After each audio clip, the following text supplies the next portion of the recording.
of Keith Green and Andrew Wells before finally being dragged down. Yeah, that's one of the things about this Wilkes rushing attack is that Jules is so small, standing at 5'7", 165, and he has that quick burst of speed and is able to kind of just slip past any defenders. Coming off a monster game last week, looking to do the same once again. He's in the backfield along with Rodriguez. Rodriguez looking to throw. Surveys, throws it to the back corner of the end zone and just out of reach of number 6, Justin Moore. And it'll bring up 2nd and 10.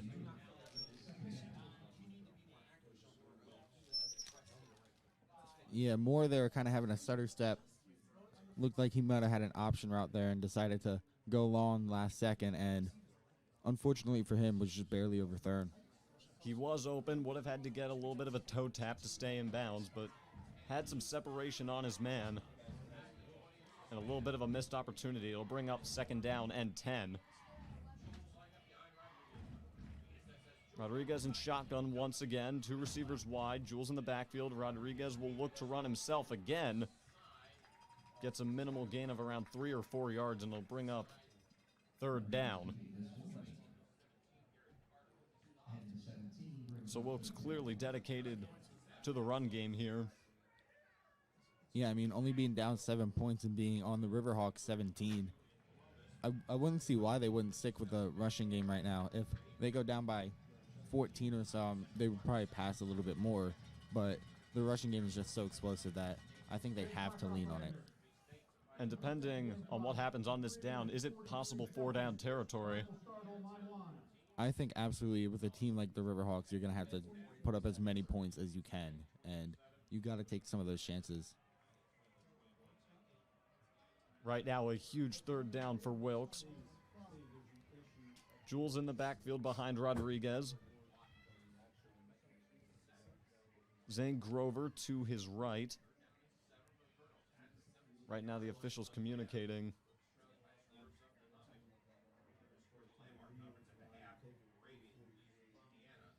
And right now, a little bit of confusion as to what is going on.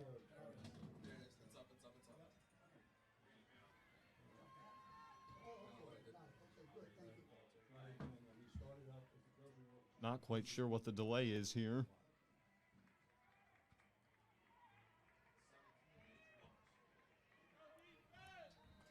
But nevertheless, play will continue.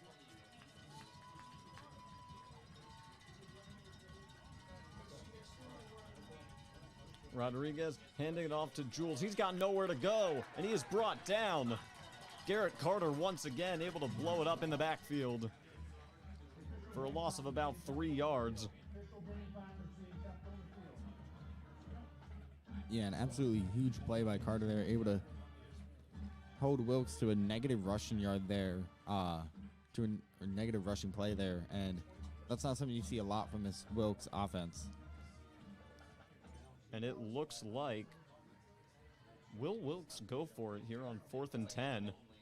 Offense remains out there in an empty backfield for Rodriguez. In motion is Jason Dean, the tight end. And they do go for it. Rodriguez throws, and it is deflected away.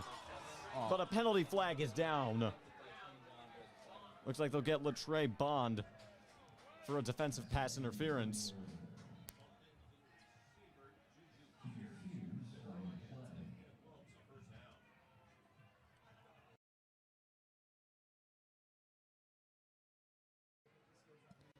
Bond pleading his case. Does not look like he's going to win it. That is a big break for Wilkes, as it'll give him a fresh set of downs. Pass interference. That is a bad Number penalty 21 for in the Riverhawks defense. there. It's a spot foul, automatic, 1st down. It'll set up a 1st and goal from the 10-yard line, I believe. It looked clean in real time, but the official with the call, and Wilkes is given new life. Right now looking to capitalize on such a chance. Rodriguez takes the snap, surveying, looking. He's going to run, and he is dragged by his ankles down to the 7-yard line after a gain of 3. It's Josh Buck able to drag him down. Yeah, he might have been able to squeeze in for a touchdown there if he didn't get called from behind. Waiting was Drew Robinson. Would have been tough, but only a gain of around 3 yards. It'll be 2nd and goal.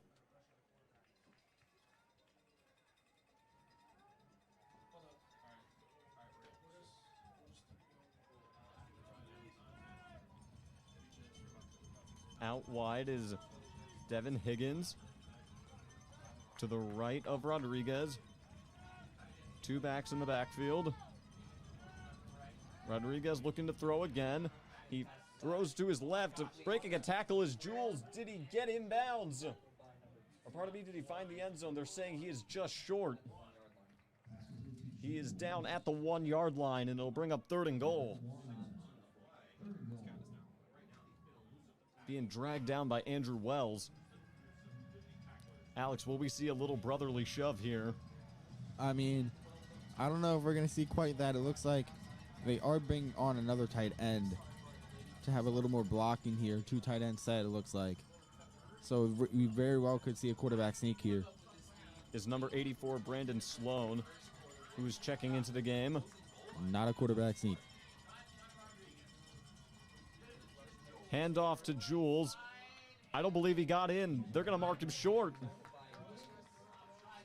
No touchdown signal. It'll bring up 4th and goal. What a great stop by the Riverhawk front 4. Looked like it was Garrett Carter once again. Able to stop him short. Now time for a huge 4th down. Yeah, it looks like it's way less than a yard for this touchdown here, and I don't see a point in taking that field goal here because you could also just, if you don't even get it, you pin the Riverhawks pretty much in their own end zone. Wilkes lines up quickly. Fans on their feet here at Doug Arthur Stadium. The direct snap goes into the end zone for a Wilkes touchdown. Direct snap going to Ben Cotella, the sophomore running back, catching the Riverhawks off guard, and Wilkes responds with a touchdown of their own. Very well-designed play. Yeah, well-designed, able to, like you said, catch the Riverhawks off guard, but honestly, the key thing on that drive there was that pass interference by Latrey Bond. Absolutely, would have set the Riverhawks up with 1st and 10 from their own 20-yard line. Kick nearly blocked there by the Riverhawks, but it is good. And it is now 7-7.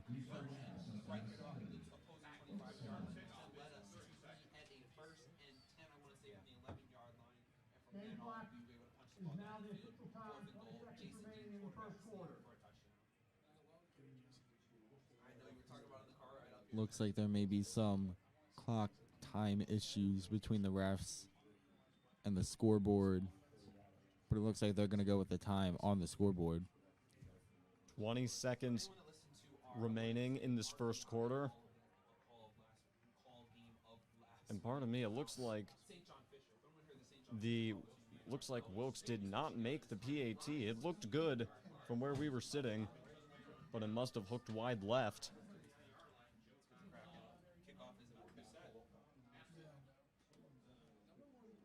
Regardless, Wilkes looking to kick it away. Howes is back deep alongside Dominic Wynn. And last time the Riverhawks played here against Catholic, Dominic Wynn with a kickoff return touchdown in the 4th quarter. So that's 2 dangerous return men back deep for the Riverhawks. Yeah, that was a 94-yard kick return.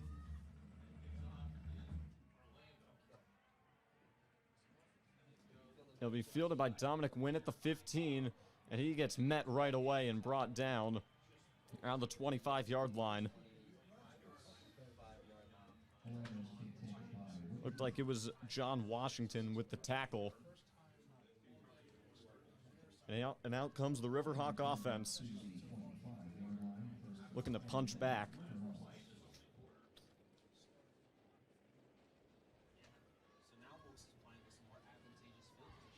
Now 16 seconds remaining, most likely will be the last play of the quarter, depending on how the Riverhawks decide to draw it up. Ehrlich in the shotgun with 2 receivers to his right. The handoff will go to Tommy Grabowski, able to get a gain of around 3 yards, able to shake off what would have been a loss in the backfield. And that will bring us to the end of the first quarter here at Doug Arthur Stadium with the Riverhawks 7, the Colonels 7. We'll be back in 60 seconds.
Start of the second quarter here at Doug Arthur Stadium. Ehrlich in the shotgun with Grabowski to his left. 3 receivers to his right. On this second down and 6. Handoff to Grabowski once again, able to plow through and get a first down. Down at the 38-yard line. And a gain of about 9 yards.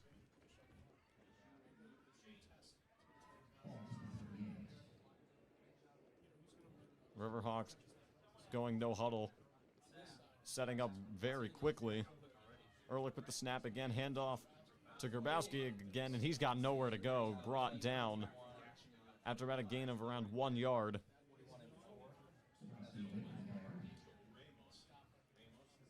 Tackle made by number 41, Michael Gole. It'll bring up a second down and 9.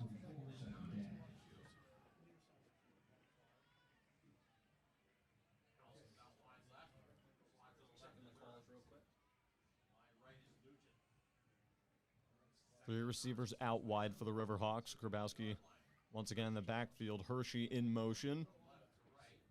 Ehrlich hands it off to Grabowski again. He's got some room and down right around the first down marker, but they're going to signal that he's a little bit short. It'll bring up a 3rd and inches. Yeah, great block there by Hershey as he was able to keep his defender in check and not allow him to shed that block and get that tackle in the backfield. Ehrlich takes that snap quickly, able to get a first down. Penalty flag is thrown, and there will be a face mask that'll tack on an extra 15 yards. Yeah, that looked like a dangerous tackle there with 2 Wilkes defenders, one going high, one going low.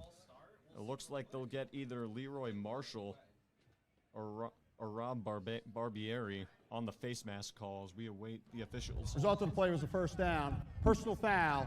Face mask. Number 33 of the defense. That penalty will be enforced from the end of the run. 15 yards. First down. That face mask penalty is going to be on Talon Murray. So yeah, pardon me there. They'll tack on an extra 15 yards of field, which will set up the Riverhawks at the 34-yard line of Wilkes.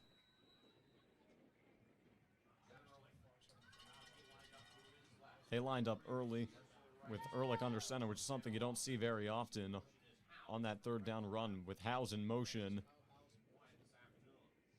Grabowski takes the handoff, able to shake a couple tacklers, and finally brought down at the 27 for a gain of 7 yards. Yeah, in that big kind of cluster in the offensive line and defensive line there, Grabowski was able to run straight through an arm tackle, which is something that we've seen quite a lot from him with his power that he has behind his run. Also a tribute to the excellent offensive line that the Riverhawks have. Another handoff for Grabowski, and he is dragged down in the backfield. It looked like there might have been a horse collar tackle, but there is no flag thrown. And that'll be a loss. Pardon me, it looks like it'll be no gain and a 3rd and 3.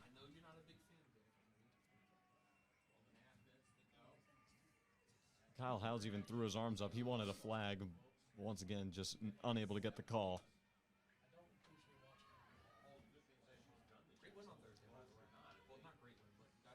In the outer range of field goal range right now for the Riverhawks. It's an empty backfield. 4 receivers wide.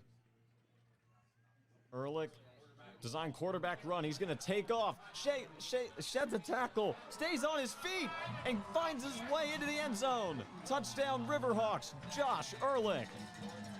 Yeah, and that's one thing that with Ehrlich and Grabowski, you see Grabowski's more of a physical runner. He's going to run you over. But then Ehrlich, on the other hand, he's just going to shake right by you, get by you, and turn pretty much what could be a sack into a very long gain and even a touchdown like we just saw there.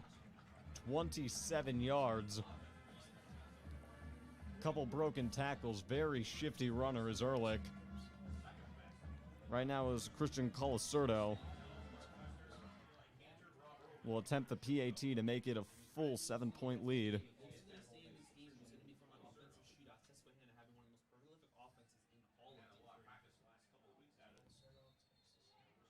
And a penalty flag thrown. Looks like it'll be an. We'll await the Delay call. game. Typically, On the kicking team. 5-yard penalty. Replay the try.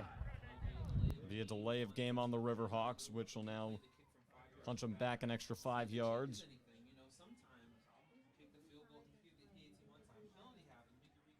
Yeah, it looked like Nugent there was kind of confused on that call, putting his arm kind of pointing towards the play clock.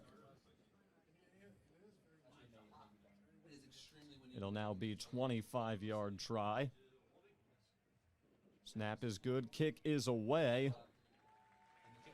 And the kick is good. Josh Ehrlich able to get the Riverhawks the lead back on a 27-yard touchdown run. We'll be back in 30 seconds.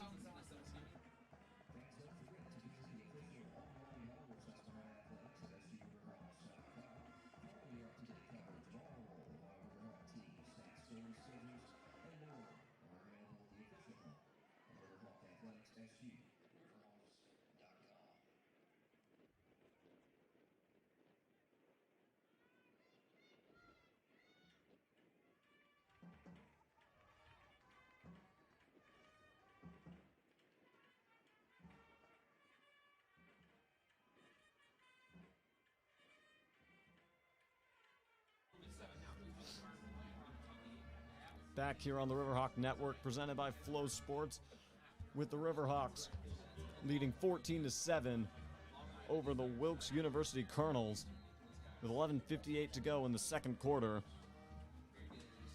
And the Riverhawks will kick it away. J.J. Jordan once again back deep to receive. Each time he's let it go out of bounds. But with the wind blowing against the Riverhawks, maybe it'll be time we see him take a return.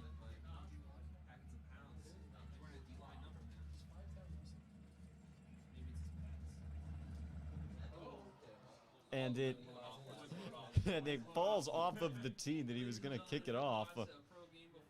Yeah, with it being pretty windy out here, I think that even if Wilkes gets behind, like we've been saying, that they'll probably stick with the run game with it being so windy right now, especially going towards from our left to right. Looks like it'll be Connor Daly who will hold it down.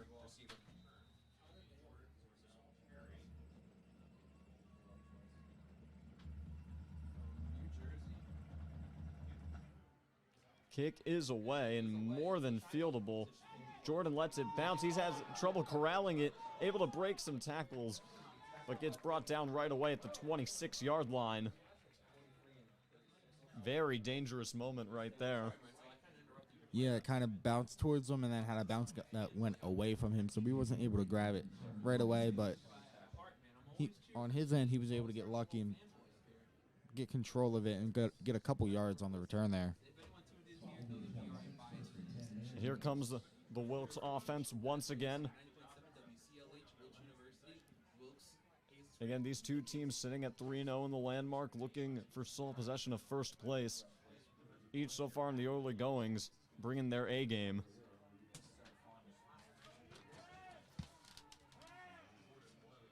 J.J. Jordan in the backfield alongside Rodriguez. He takes the handoff, able to break a couple tackles, gets a gain of around 4 yards to the 30-yard line. And it'll bring up 2nd and 6. First time in a while we've seen someone other than Elijah Jules run the ball out of the backfield. Yeah, but a lot of the running backs that Wilkes has are pretty shifty, like Jules. So they all kind of play the same play style, like we just saw there. Jordan will continue to be the premier back. In motion. Rodriguez hands it off to Jordan once again. Able to get a much shorter gain of around 2 yards. This will bring up 3rd and 4. In motion there was Zane Grover on that play.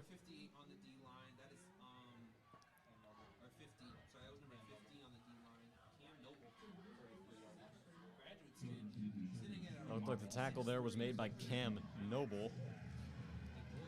He's one of the premier players on that Riverhawk front four. Yeah, being the nose guard, always head up on this defensive line. He's big and can fill these holes easily. Now a 3rd and 4, an empty backfield and 5 receivers out wide. Rodriguez takes the snap, throw is high and falls incomplete, intended for Justin Moore. Betrey Bond and Keith Green in the area, and Wilkes will punt with 10:27 to go.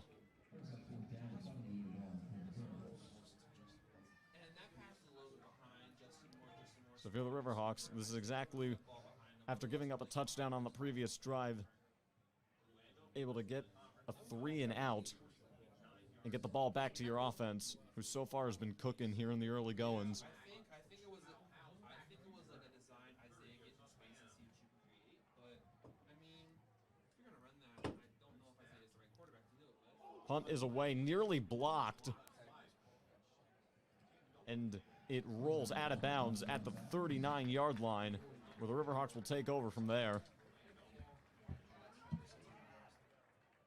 Alex Orlando, the punter, was met with some pressure, but able to get it away.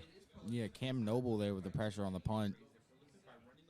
Not often that you see a guy as big as Noble get into the backfield like that. That is correct. 6'3", 302-pound grad student, also with electric speed as well.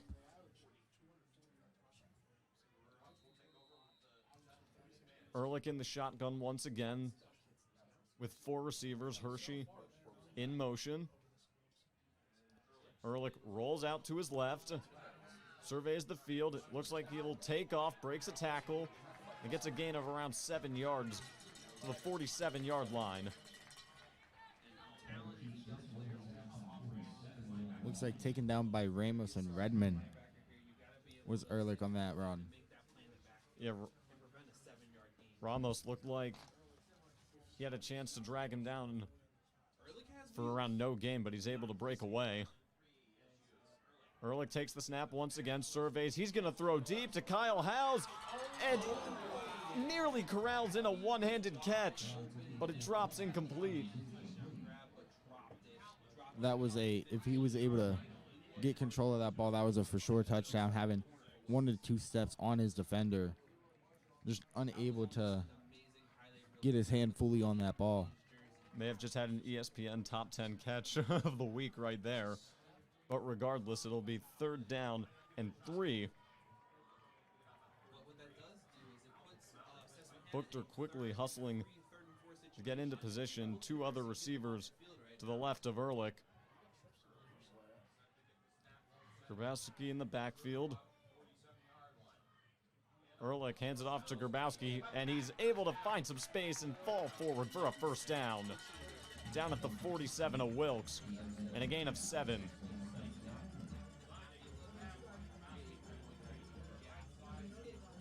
So the Riverhawks able to keep the chains moving. And that rush there is gonna get Grabowski to 65 rushing yards on the day already. Kyle Howes said in interviews he's been the breakout player of the year as Grabowski gets another carry, this time dragging defenders forward for a gain of 8 yards inside the 40. It was Michael Goley who was able to bring him down.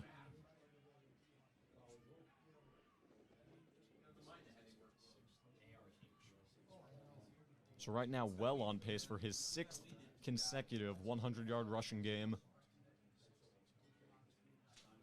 Ehrlich once again in shotgun, 3 receivers to his right.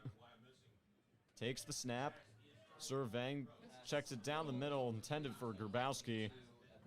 A little too much heat, and it was low, and it falls incomplete. It'll bring up 3rd and 2. Yeah, that was a little bit of a scary moment for the Riverhawk offense there as Grabowski kind of flipped that ball up as he was trying to catch, and a couple of Wilkes defenders were in the area. If you're a cornerback, you live for an opportunity to catch a ball like that. He would have had tons of open space. Exactly. Tons of open space and really only had to beat Ehrlich and linemen.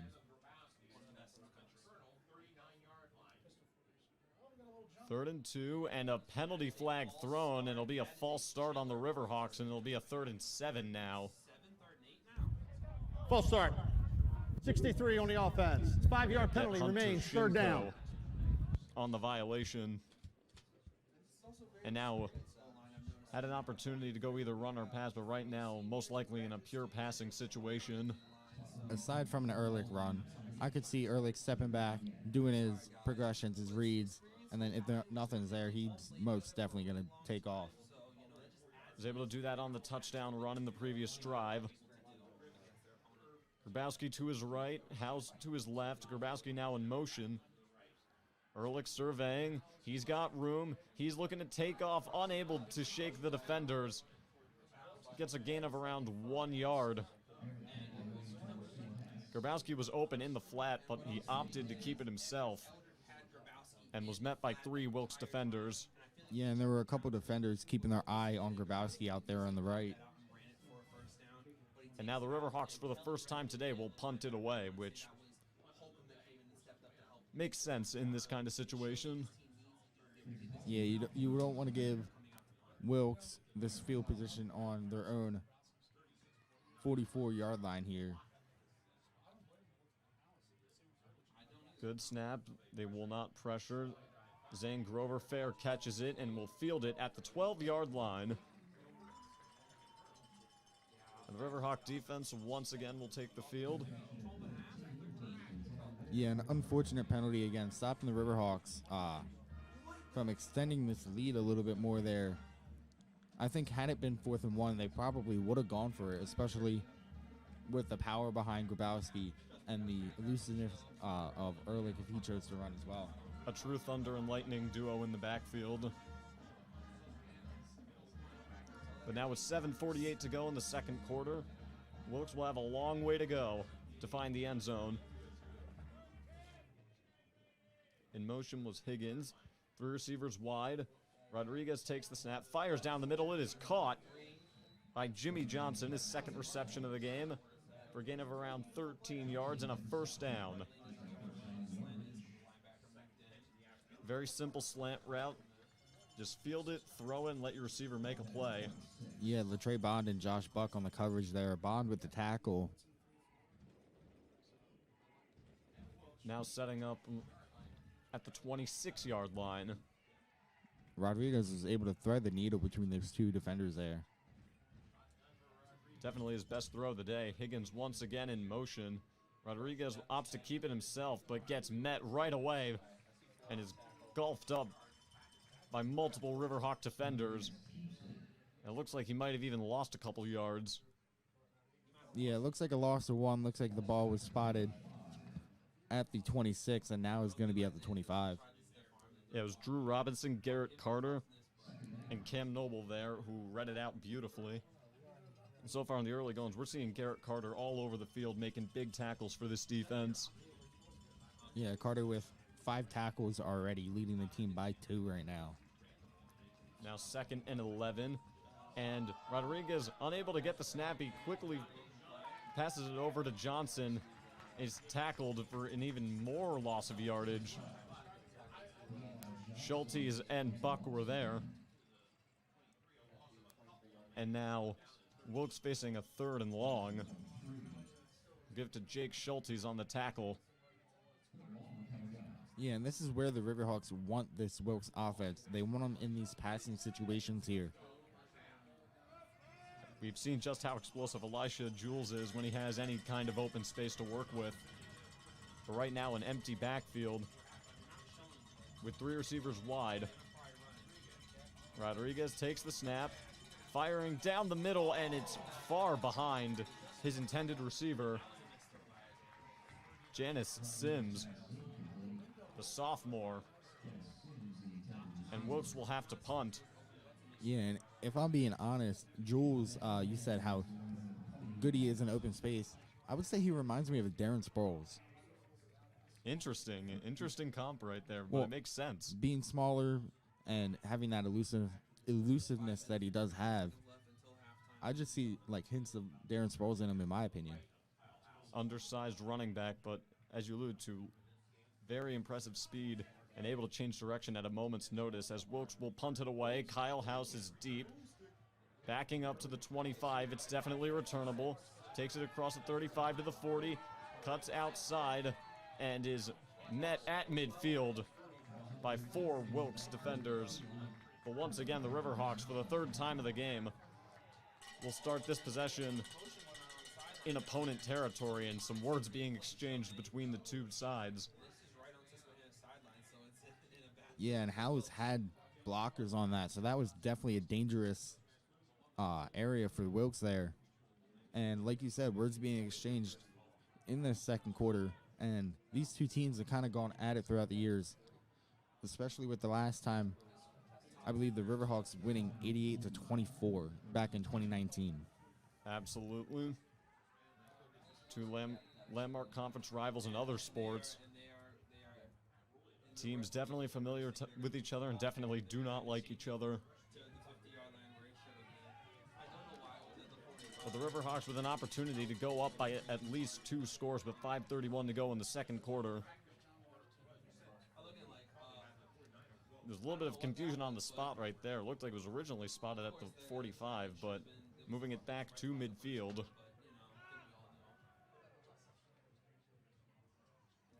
Grabowski gets the handoff. Able to get a gain of around 2 yards before being gobbled up. I'll bring up 2nd and 8. Yeah, these Wilkes defensive linemen have done a pretty good job of containing Grabowski so far. Aside from a few big runs, they've contained him pretty well, and Ehrlich has done a lot of the damage on the run game. Obviously, Grabowski still leading the team in rushing yards with 74.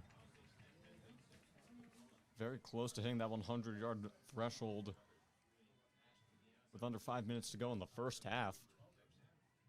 Grabowski gets the handoff again. Again, gets swallowed up after another gain of around 2 or 3 yards. Looks like it was Steele Hess, number 97, who brought him down. And another 3rd and 5 for the Riverhawks. You could definitely talk yourself into it being 4-down territory depending on what happens on the next play. But ideally, obviously, getting the 1st down. Yeah, with it being late in this 2nd quarter, I think there is a good chance that even if it is 4th and 5, the Riverhawks go for it. Grabowski in the backfield alongside Ehrlich in the shotgun. Ehrlich looking. He fires underneath, caught by Eddie Nugent, and a great tackle made by number 12, John Washington. Able to save a 1st down. And it looks like Nugent was a yard short. Offense setting up quickly for the Riverhawks. Ehrlich was ready, awaiting.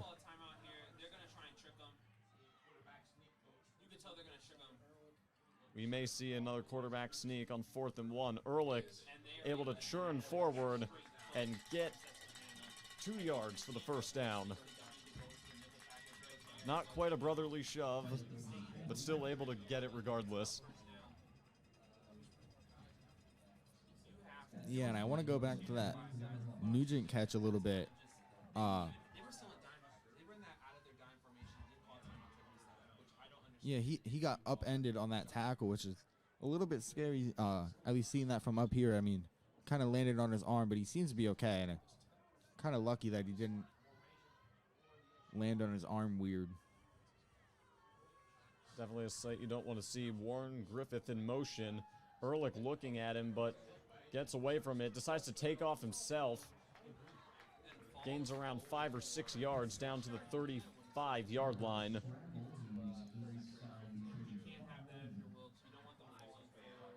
And we are approaching the 2-minute mark of the second quarter with the Riverhawks just a little bit outside of field goal range. Players like Grabowski, if we let them fall forward, they're falling forward 3-4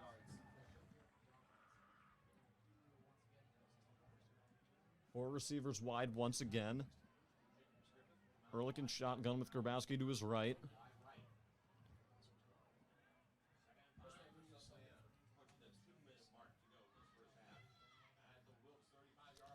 Ehrlich hands it off to Grabowski with a little bit of space, able to get the first down to around the 28-yard line.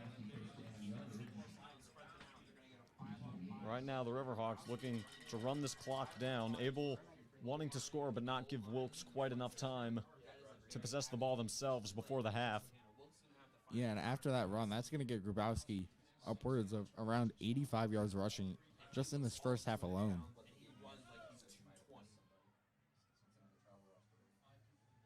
Ehrlich takes the snap, surveying, looking, he's firing down the middle to Howes. It is caught! Down at around the 1-yard line, Kyle Howes able to make a great catch. And the Riverhawks now right on the cusp of getting a 2-touchdown lead. Yeah, and there was a similar catch by Howes all the way back in that Brockport game. A little bit shorter of a throw here, but just barely outside of the end zone. Time continues to run down. 1 minute and 10 seconds remaining in the half. Surprised Wilkes has decided not to stop the clock. But they're content to run it down. Ehrlich in shotgun again with 3 receivers to his left. He hands it off to Grabowski, and Grabowski loses a yard there. And a timeout finally called. And Wilkes will finally use their first timeout of the half. It was a great play by the Wilkes front 4, able to contain Grabowski, who's already got a touchdown in this game. Wilkes had all 3 timeouts, and the reason you don't call a timeout on that 4th and nothing Was a little bit surprised that they opted to go in the shotgun, being so close. Yeah, but this offense runs through Ehrlich in the shotgun. There's not really much the Riverhawks do without having that shotgun formation out there. We have seen a couple times in this game him lining up under center to get that 1 extra yard on 3rd and 4th and short situations. Figured maybe they would try to bust it out here. But now 54 seconds remaining. Riverhawks take the field once again. Now looks like it'll be Kyle Howes and Chris Buchter lining out wide. Rowan Hershey in at tight end, and Grabowski to Ehrlich's left. Hershey now in motion. Ehrlich hands it off to Grabowski. Pyle moves forward. Does he get into the end zone? Yes, he does. Touchdown, Riverhawks. Tommy Grabowski with his 2nd rushing touchdown of the game. And the Riverhawks able to get a 2-touchdown lead with 48 seconds remaining. And it looks like, barring any turnovers by Wilkes on their next drive, that Grabowski's going to be going into the half with 85 rushing yards, Ehrlich with 44, and Ehrlich pretty much doubling his passing yards on that long reception to Kyle Howes, going from 25 to 52. Definitely been a game dominated in the trenches, as Chris Colasurdo will kick the extra point. Snap is good. Hold down, and the PAT is blocked. It is blocked. Blocked by number 3, Leroy Marshall. So the Riverhawks lead is only 20-7. We'll step aside and we'll be back in 30 seconds.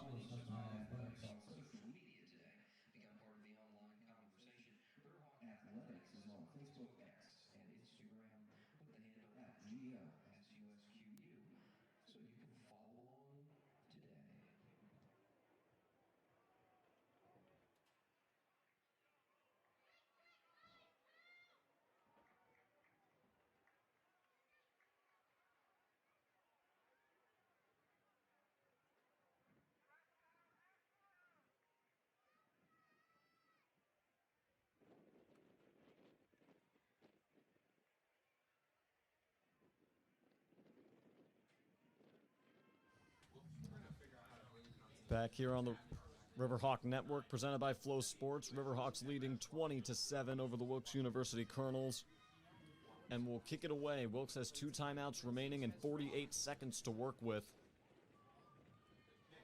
Kick is away. J.J. Jordan will field it at around the 8-yard line and quickly runs out of bounds around the 23. So with 45 seconds remaining and 2 timeouts, there's definitely time for Wilkes to get at least a field goal going into the half. Yeah, absolutely. But they're most likely going to have to rely on their passing game, which, as we've said a couple times throughout this broadcast, is that it's not nearly as strong as their rushing game. So unless they can get a breakaway run with Elijah Jules, it's probably going to be mainly passing plays here. We'll see what they decide to do. First play of the drive. There's 4 receivers wide. Jules is in the backfield. Rodriguez in shotgun. Rodriguez looking to throw. Rolls out. And he is sacked. Jake Schulte is able to grab him by the ankles and drag him down. And the Riverhawks will be the ones calling a timeout after that play.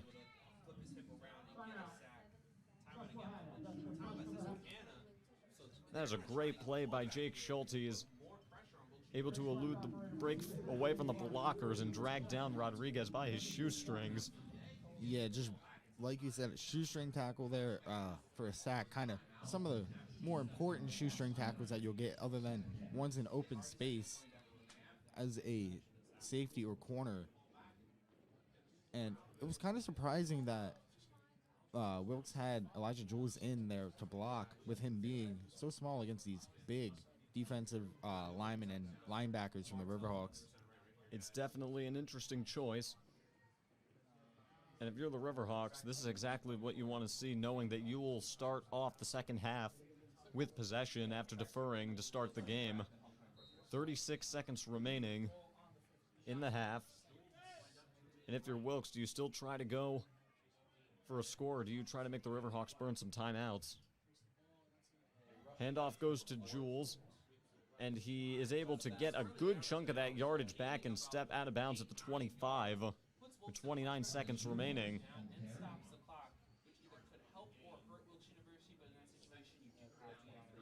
And that's a very interesting choice to run out of bounds and essentially allow the Riverhawks to not burn another timeout.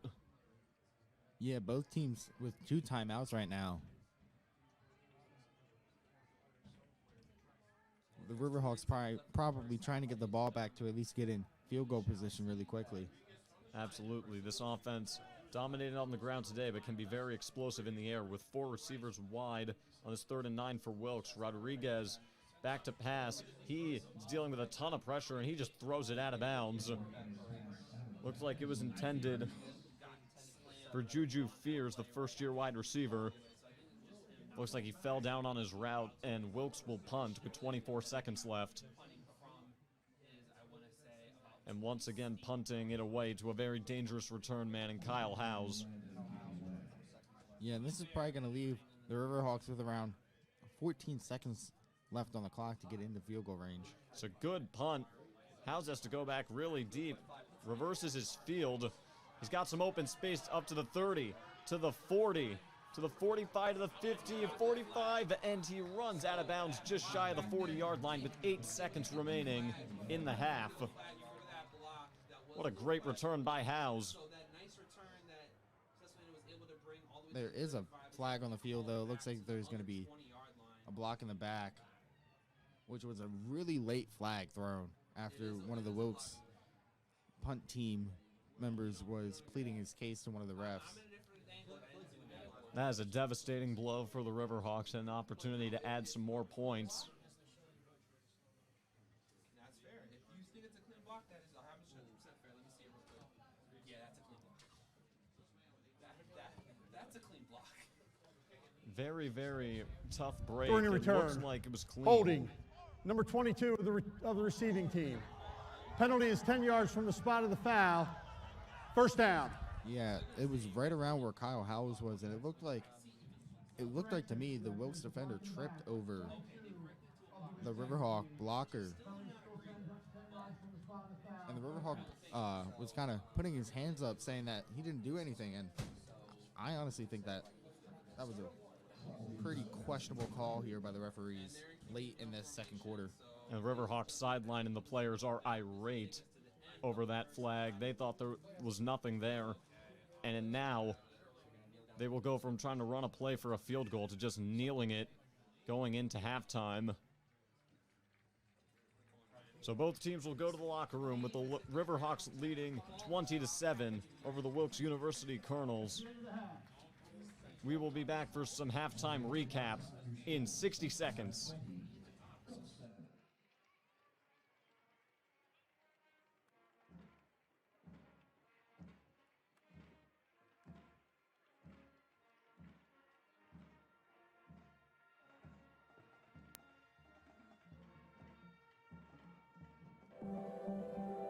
Proportion to me is the lived experience of our Division III student athletes. They balance life from an academic perspective and the rigors of competing at a high level, bonding with teammates and building lifelong friendships. But they also are involved in their communities. They work jobs and internships and volunteer. They've learned to be resilient. Diverse experiences are setting them up for the future. Passion's love. Passion is love for what you do. Because I think when you face challenges, it comes down to how much you want it and how much you love it. Passion is what keeps you going forward. Seeing so many people that were like-minded and so hardworking in their sport and academics, being surrounded by like-minded people makes you want to be more passionate. I think it pushes you to a different level that maybe you didn't think you had. You can do the best of both worlds and love all of it. A good citizen is someone who wants to make a positive impact, both in their communities and in the world around them. The Division III approach is absolutely the best approach out there for amateur sport because it wants student athletes to explore all parts of who they are. Be successful in the classroom, be successful in competition, be successful in the community. So our student athletes learn what it means to strive for and attain success, but doing it the right way and being good citizens. Comprehensive learning is being able to adapt to experiences and apply the things that I learned. Being an athlete and juggling academics helped me grow as a person, and things that I've learned, I was able to apply it in another field, putting them into everyday life. Developing comprehensive learning helped me prioritize certain things to make sure I get to where I want to be. Responsibility is being accountable for your words and actions, first and foremost. It also is an obligation to be a positive influence in the communities around you. Being in a D3 program, you're going to have lots of different opportunities. You're not just an athlete, you're also involved in student life. Your academics are extremely important. We give a lot of our student athletes responsibilities right from the start by giving them leadership opportunities, by having them engage in the community, being a positive influence. That's being a responsible person. I believe sportsmanship is it's a mutual admiration and respect for your fellow competitors.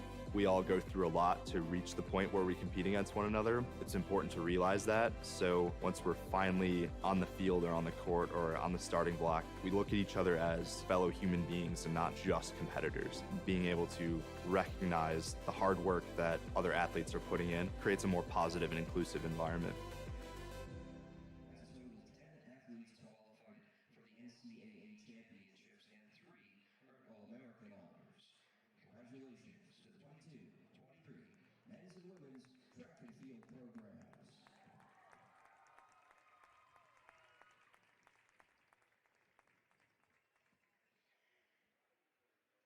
And finally, we would like to congratulate Coach his retirement.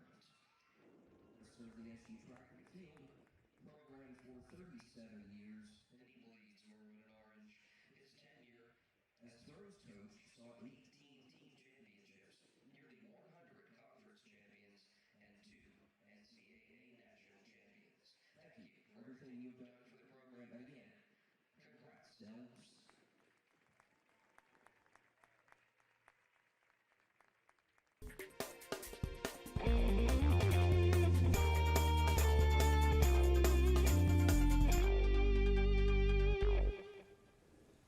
Welcome back to another edition of the Coach's Corner. I'm your host, Christian Matrone, joined today by Coach Fordyce of the women's field hockey team. Coach, how are you doing today? I'm great, thanks. So congratulations on just clinching a playoff berth. How are you preparing the team for a home playoff game late here in October? We're super excited to have this opportunity, and we've said all along we're just going to take it one game at a time. So we continue to try and make improvements in our game plan, like not to be stagnant. So as we prepare for this next run, we're just trying to really fine-tune the details of our game. So in the Landmark, you guys are undefeated right now. How does that feel going into the next 2 games against Scranton and Catholic? It feels great. I think it gives our team the confidence they need to arguably prepare for our toughest 2 opponents. Obviously, both big rivals and both really successful programs. So we're going to have to bring our best on Saturday for sure against Scranton, and then go from there for next week against Catholic. So you did mention they're 2 big rivals. Scranton obviously is number 1 and Catholic is number 3. What are you telling the team right now to prepare them for these games coming up? We're actually trying to be really mentally locked in, so I feel physically we're in a really good place in terms of where we are with what we can do in terms of our field hockey play, but right now it's so mental. Like, we have to be really mentally prepared, and we have to have confidence in our preparation so that when we get out on the field, we can execute our game plan, not overthinking or underthinking, and really not to put too much weight on who we're playing, right? Like, we're playing the game, we're playing the same elements, we're playing the same referees, all of that, but really just trying to focus on ourselves as opposed to, putting them up on a pedestal and trying to, like, oh my God, it's Scranton, but just trying to really prepare to play the game. So last season you guys went 16-4. How from last season to this season have you continued the success in this program? I think that we have great leadership in our program, and our team has a great foundation for success. I think building off of winning seasons arguably gives you confidence, right? So our team knows how to win.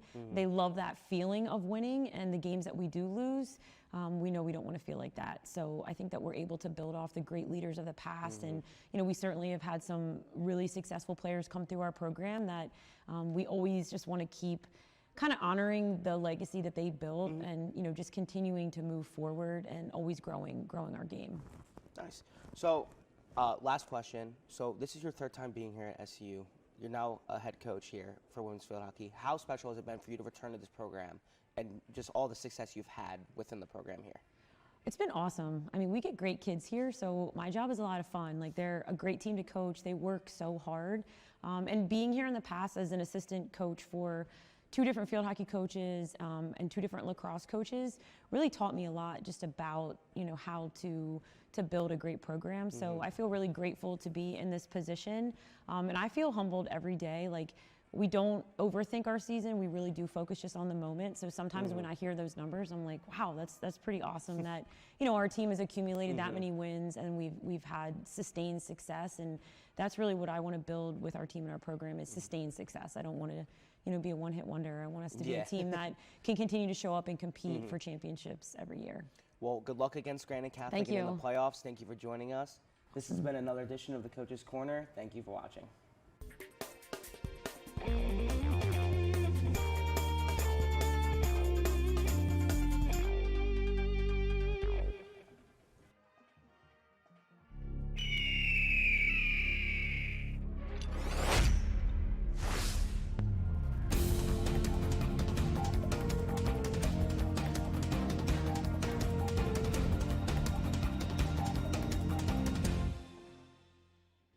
Welcome back to another episode of SU Sports Spotlight. I'm your host, Mara Washington. I'm with our special guest, Ashley Derrick. How are you doing today? I'm doing great.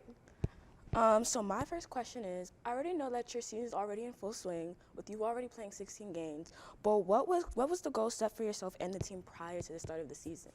I definitely think we wanted to come into this season already full swing, being able to complete our run tests when we needed to, get them done, and just be hockey ready. So with last night's win, with your team already 7-0 in the Landmark Conference, how did you prepare in order to be game ready? Well, we always just like get hyped in the locker room with some music. We all braid each other's hair, and we all just have some fun with some music. So how would you say your teammates is important with the type of season you guys are having? It's definitely very important being able to be close-knit together, and being able to have everyone's backs is probably one of the major roles that we have on this team. So with you being a returner and an upperclassman, how have you seen the field hockey team grow over the years? Like I said, like we've gotten really close during this season, and being able to like build together and just step up the ladder every game, we can just do great things. So far this season, you've had 6 shutout performances and 31 saves, which is totally impressive. So first, when did you start playing field hockey? I started playing field hockey in 2010, so around 13 years now. I always was in the net.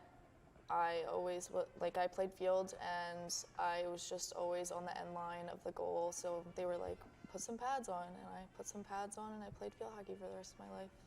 So how have you seen yourself develop as a goalie over the years? It's actually very interesting to like see that, because I've been coached by many coaches and many goalie coaches, and recently I just like went back to one of my goalie coaches to like get training over the summer, which was really cool, and I just really love getting training.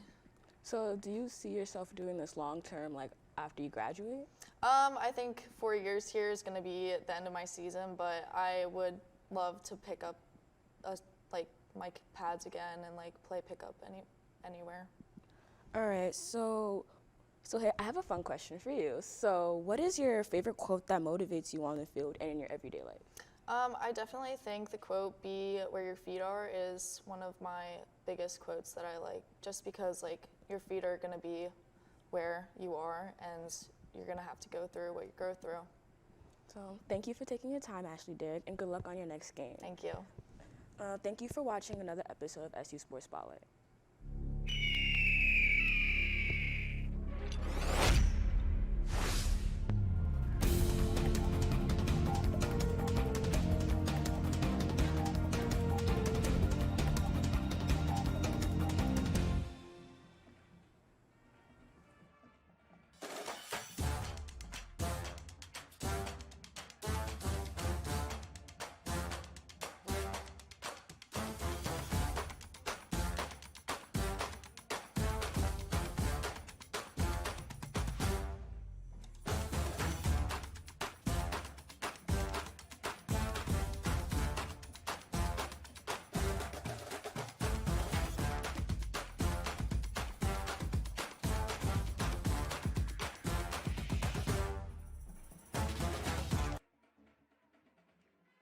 Life isn't about finding your path. It's about creating it.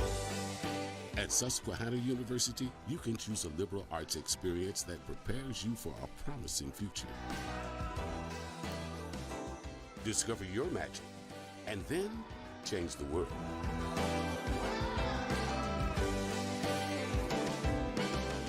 Start the journey of your lifetime at Susquehanna University.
Welcome back, ladies and gentlemen, to the Riverhawk Network on Flow Sports.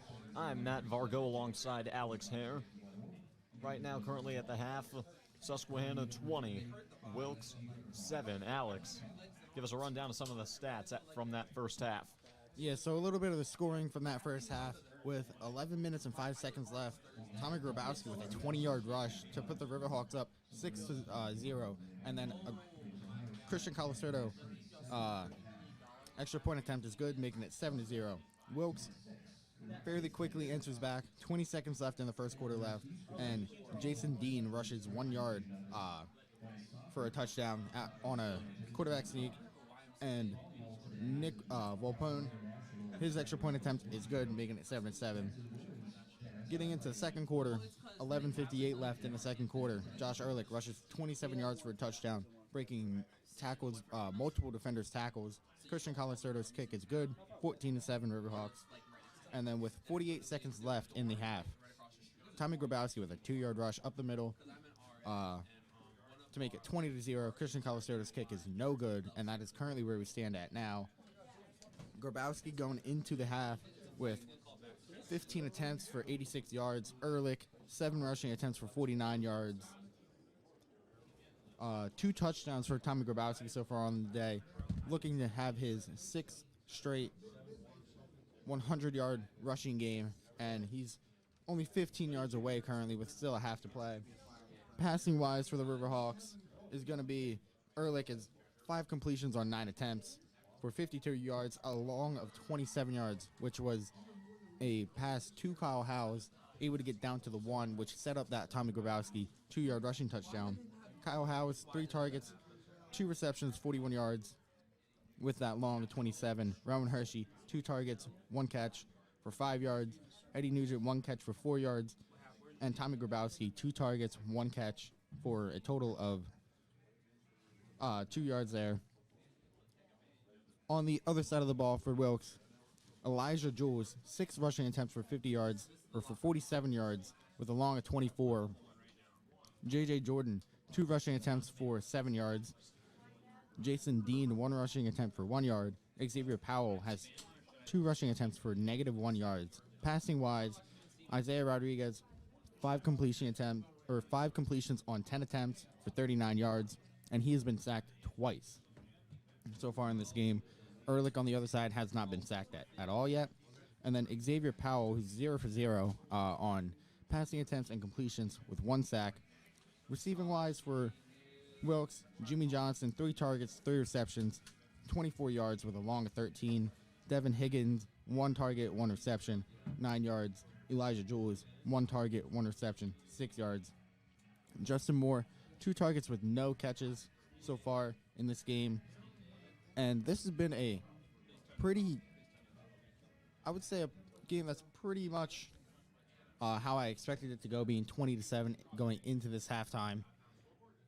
The Riverhawks running 33 plays for a total of 181 yards in that first half, going 3 for 6 on 3rd down conversions, while Wilkes is 0 for 7 on 3rd down conversions. Time of possession, pretty even at 14 minutes, 50 seconds for Wilkes, 15 minutes, 10 seconds for the Riverhawks. And that's something that you don't see a lot from the Riverhawks, is this close time of possession game. Usually the Riverhawks have a time of possession minutes more than their opponent. Yeah, Wilkes so far, as you mentioned, some of the stats in passing very similar, and time of possession, but the one thing that's killing them is the 0 for 7 on 3rd down. It's definitely something that they look to improve coming in to the second half. But so far, this game is far from over, although the Riverhawks will start off with the ball to start the half and looking to get a 3-score lead and really make it very difficult for Wilkes to try to make a comeback here. Yeah, and absolutely. And to set up the Riverhawks' first touchdown, there was an Elijah Jules fumble, and the Riverhawks were able to recover the fumble, and then drive down the field for that Grabowski 20-yard rushing score. Yeah, they've been able to live off short fields on many of their scoring drives, set up by turnovers and great kick returning by Kyle Howes, able to get them within striking distance. But also, the Riverhawks, right now with a 2-touchdown lead, could maybe even be more if not for 2 penalties that have really hurt them in this game. The defensive pass interference on Latrey Bond, which set up the Wilkes touchdown, and that was a 4th down play, and also Kyle House's big return with 8 seconds left in the half, getting called back because of a hold. So it's good, but overall it could be a lot better. There's some stuff to work on. Yeah, absolutely. And penalties have killed the Riverhawks kind of all year. Despite them winning every game, they could have had more scoring opportunities in a lot of these games. For penalties in this game, Wilkes has a total of 3 penalties for 25 yards. Riverhawks, 5 penalties for 35 yards. So fairly even in that aspect, but Riverhawks still 2 more penalties, 10 more yards. It's something that has been a problem for the Riverhawks a lot this season. Definitely, but still looking to go 4-0 in landmark play to start the season and get sole possession of first place. And we'll be back to you for the start of the second half here on the Riverhawk Network. So stay tuned, ladies and gentlemen.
As we get ready to start up the second half of play, if you want a raffle ticket this afternoon, you want to check it out. The winning number comes from the white ticket, and a white ticket 469045. 69045, the white ticket is the winning raffle number this afternoon.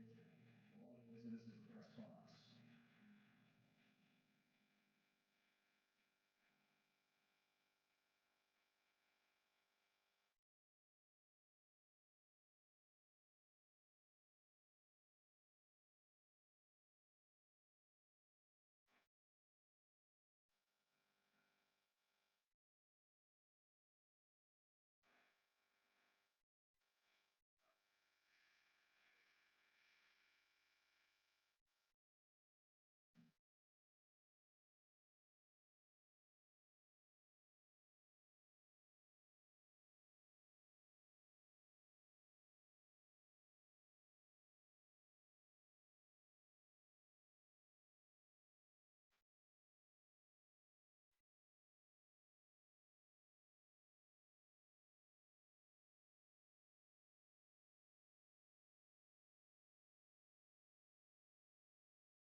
Welcome back to the Riverhawk Network, presented by Flow Sports. I'm Matt Vargo alongside Alex Harris. We get ready for a second half kickoff of this landmark conference duel between the Susquehanna University Riverhawks and the Wilkes University Colonels.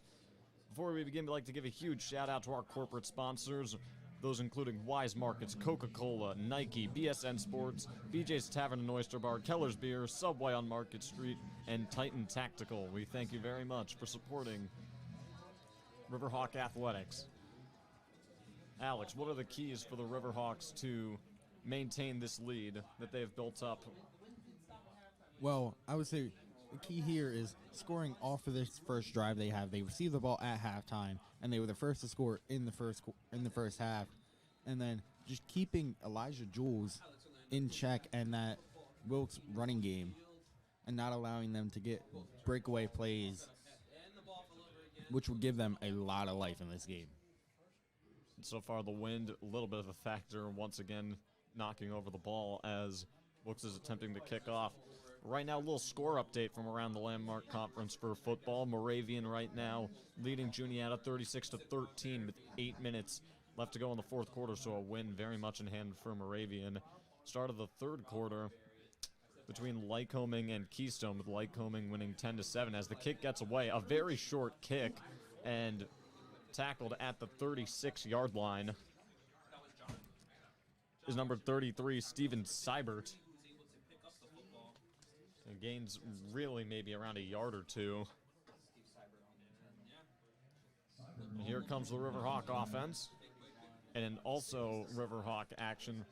The men's soccer team currently tied 1-1 on the road at Scranton. And the field hockey team playing at SAS today, currently leading 2-0 over Scranton in a bid to try to get the #1 seed in all the Landmark Conference. First down and 10. Ehrlich takes the snap, hands it off to Grabowski, and he only gains around a yard or so before being brought down. Looked like it was Michael Golway who was able to limit the yardage.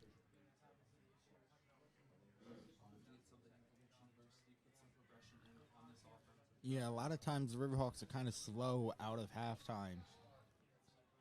And we're probably hoping here that they're not going to start out slow, but with a 1 yard rush on that first play. Second down and 9, 5 receivers wide. Ehrlich takes the snap, surveying. He's looking, pocket collapsing. He rolls out, and he gets sacked. Sacked on the play by Kellen Redmond. And he's able to get Wilkes' first sack of the afternoon. Maybe a little bit of a jinx there, as I said during the halftime, that Ehrlich had gone without getting sacked in that first half. And second play in the second half, and he gets sacked. Definitely held on to the ball a little bit too long, but also great coverage by the Wilkes defensive backfield. Yeah, I'm surprised he didn't try to run a little bit earlier there.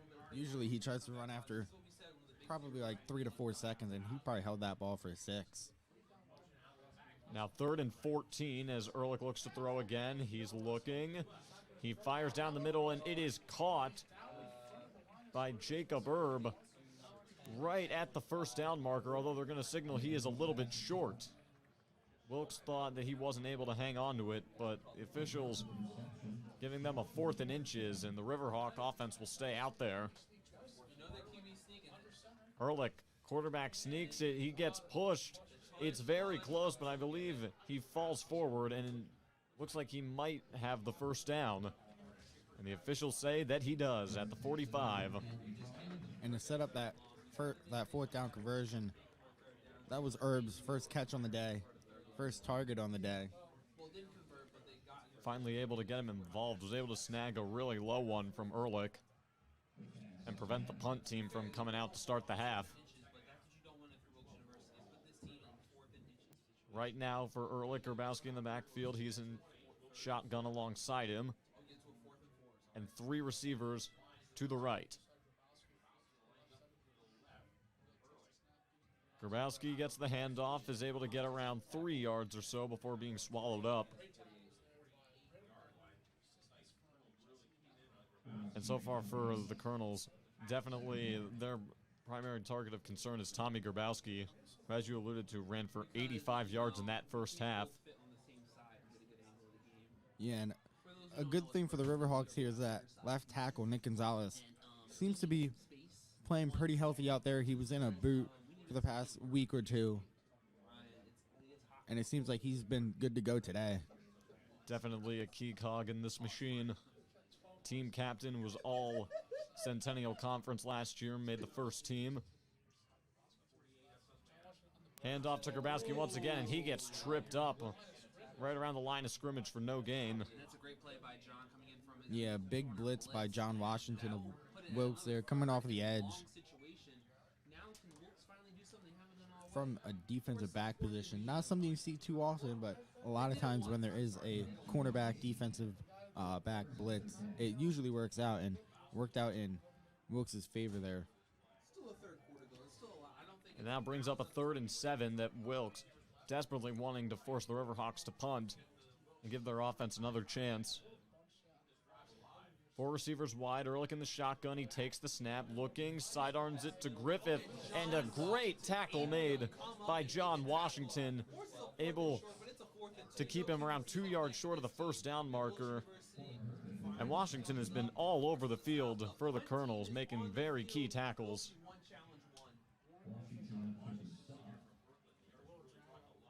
And the punt team, it looks like, will come on for Susquehanna.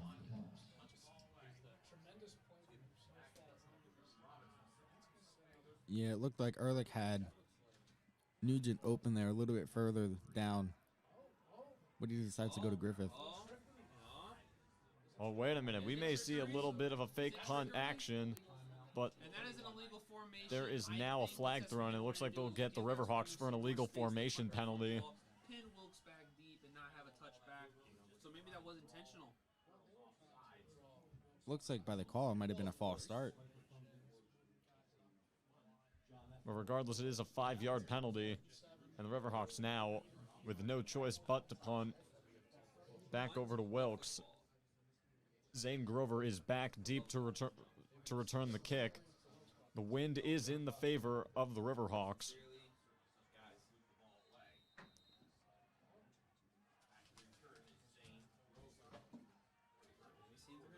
Snap is good. Kick gets away. It's a high kick. Grover coming in, has to fair catch it, and is able to field it at the 18-yard line. Very scary right there with a Riverhawk defender in his face. Yeah, that defender was Dominic Wynn. In his face, one of the speedier players on this Riverhawk team, and if he muffed that at all, I think Wynn probably would have ended up recovering that. He was locked in. Definitely a dodged bullet there for the Colonels, but here comes their offense, who desperately need a spark to make this, to try to make this contest quite a bit interesting. Right now, out at quarterback is Xavier Powell. First action he's seeing at the position since that first drive of the game. Johnson in motion. Powell will take it himself. He's looking to cut back inside, but gets tackled around the 25-yard line for a gain of 7 yards. Maybe that was a quarterback grab. It was a quarterback counter because the grab was going away from Kind of their gadget wildcat. Quarterback looking to take off at a moment's notice. But right now, he will remain in. Yeah, and the Riverhawks calling on a blitz for that one. Kind of an X-blitz there with Josh Buck going inside and kind of allowing Powell to actually get that outside edge on the Riverhawk defense. Johnson in motion again. Powell continuing to operate out of the shotgun. He's going to take off again. Schultes able to swallow him up. The ball is out. Picked up by Keith Green, and he is tackled at the 16-yard line. What a play by Jake Schultes, forcing the fumble. And the Riverhawks will get great field position and an opportunity to go up by 3 scores.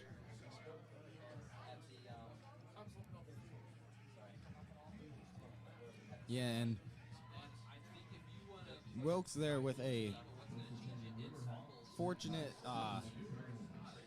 tackle happening on Keith Green there, not allowing him to get into the end zone. Yes, the Riverhawks have good field position, but they can also stop them and hold them to a field goal now. Ehrlich shotgun again. And we see a little gadget play. Pass is caught by Rowan Hershey for a Riverhawk touchdown.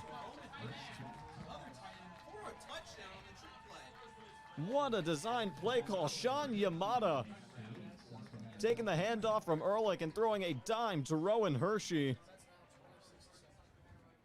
And the Riverhawks now lead it 26-7. Yeah, first year Rob Babari was just barely not able to break up that passes. He was probably a couple inches away from breaking that up. And that's one thing you see a lot from the Riverhawks and Coach Perk is that probably about once or twice a game they'll dial up a trick play like that. Awaiting the extra point, Colasurdo's kick is up, and the kick is good. So the Riverhawks able to force a turnover.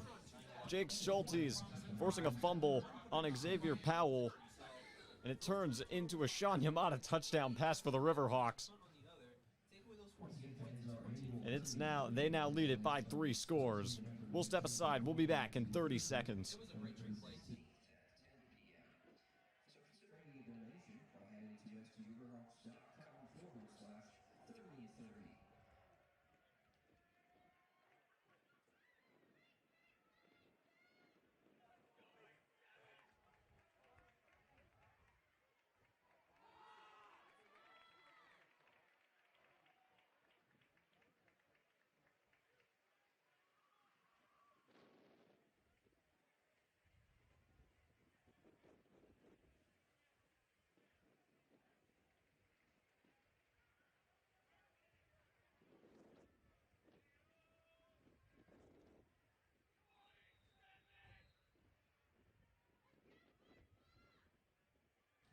Back on the Riverhawk Network, presented by Flow Sports.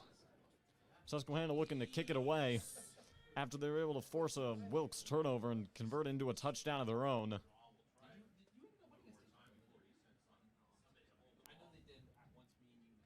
The wind definitely now playing a factor. The first year me and you knew each other, my freshman year, I think Martell's high school team won a state title. And it ball falls down once again. Looks like we're going to have someone hold the ball down for the remainder of this contest as the wind continues to blow.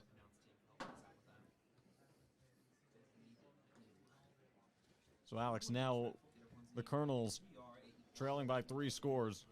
They don't have to completely abandon their ground and pound identity, but now they'll have to get something going in the passing game to try to get a comeback going. Absolutely, and on the hold for this kickoff is Connor Daly. Kick gets away, and Jordan is going to let it bounce into the end zone for a touchback. And out comes the Riverhawk defense once again, continuing to hold strong.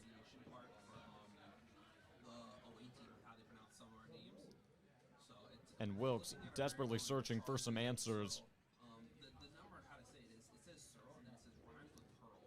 Riverhawks have been able to get pressure all day on both Rodriguez and Powell. And have also gotten some breaks with 2 Colonel fumbles. And that's the key here, the Wilkes losing the turnover battle 2-0. Yeah, also the Riverhawks winning the sack battle 3-1 with Jake Schultes, Keith Green, and Garrett Carter all having a sack. Powell continues to be the quarterback. Johnson in motion. He's going to throw it, and it is well short of his intended target. It'll bring up 2nd and 10. Looked like he was going for Justin Moore, but it was well short. Yeah, recently, or at least this year, the Riverhawks have faced quite a few teams who have run 2 quarterbacks. I know they did against Western New England, ran a 2 quarterback set, kind of switching them out every other drive. Not as much as that here by the Wilkes, but still the idea is there. Powell operating in the shotgun, 3 receivers wide, Jules to his right. Powell's going to take off again and dragging multiple Riverhawk defenders down the 31 of 6 yards.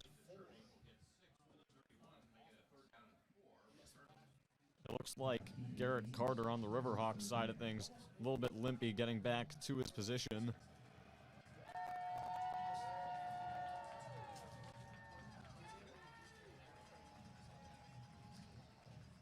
And once again, the Colonels find themselves in a big third down spot, looking to stop the snowball effect that the Riverhawks have been pouring on to start off the half. Powell takes the snap. He's going to run again, and he gets swallowed up well short of the first down marker. And Wilkes will have to punt once again. Yeah, the Riverhawks making some fairly last-second changes there on defensive personnel. Garrett Carter going out after, like you said, being a little slow to get up. Carter not wanting to come out, but doing so in the end. Orlando is out once again to punt it away. Kyle House is back deep around the 35-yard line.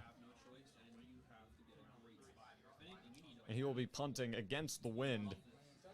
And another flag is flying, and they'll get Wilkes for a false start.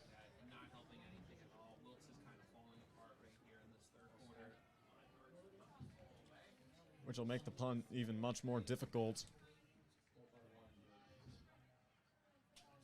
Yeah, with the Riverhawks having a 20-point lead now, I wouldn't be surprised if after maybe one more score, the Riverhawks kind of get some twos in there, get them some quality reps.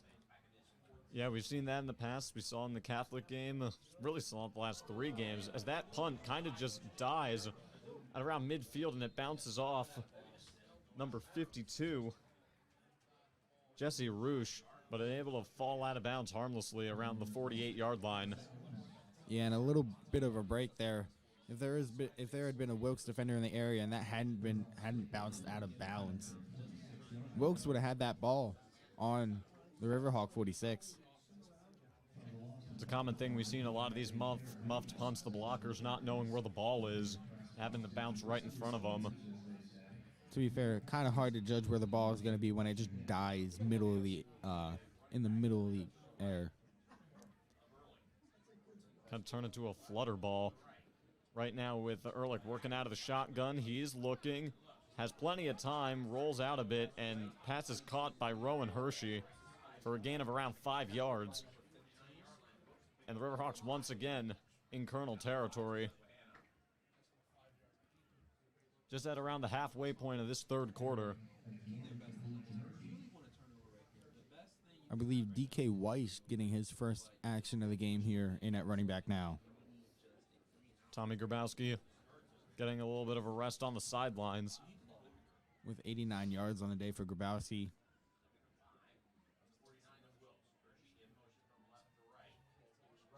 Hand off to Weiss, and Washington was coming fast on the corner.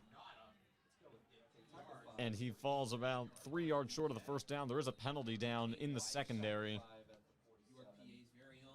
Yeah, Weiss able to turn his legs and get a couple extra yards out of that. Ehrlich is signaling that it's against the Colonels. Awaiting the call from the officials.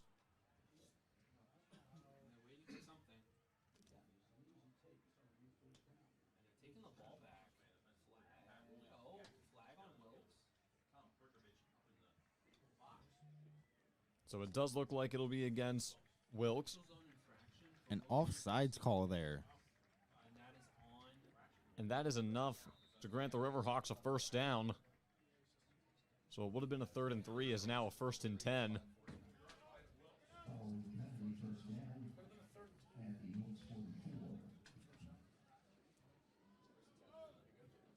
Weiss in the backfield alongside Ehrlich. 4 receivers wide. Ehrlich takes the snap. He's looking. Rolls out. Has some blockers, able to find some space, and gets dragged down around the 40-yard line, a gain of 4. So far, this O-line and pass protection has been holding up very well. Yeah, and a good block there by Hunter Shimko, allowing Ehrlich to get a couple more yards and not get tackled at or behind the line of scrimmage there. It's definitely something that You know, Ehrlich, having as your quarterback, well aware that he was ready to take off at a moment's notice. 45 rushing yards for him now on the day. Local high school around here. It's called Stevens Grove. From the 40, 2nd and 6, Ehrlich looking to throw again. He will get sacked. Getting sacked by Kellen Redmond once again. Getting helped out a bit by number 4, Angel Ramos. That's the second sack of the game for Wilkes. Looks like the Riverhawks are going to go with a more receiver-heavy formation here. Still looking to pick up that first down. Now a 3rd and about 14. Griffith in motion. Weiss to the right of Ehrlich. Ehrlich takes the snap again.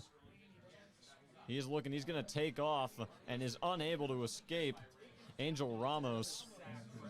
And that'll be another sack for Wilkes. And now the Riverhawks will punt once again for the second time today.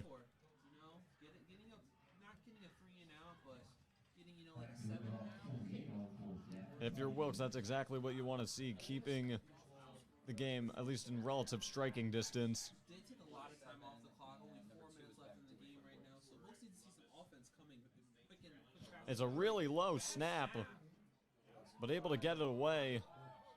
And fair catch fielded by Zane Grover. And Wilkes will start at their own 15-yard line. We'll step aside. We'll be back in 30 seconds.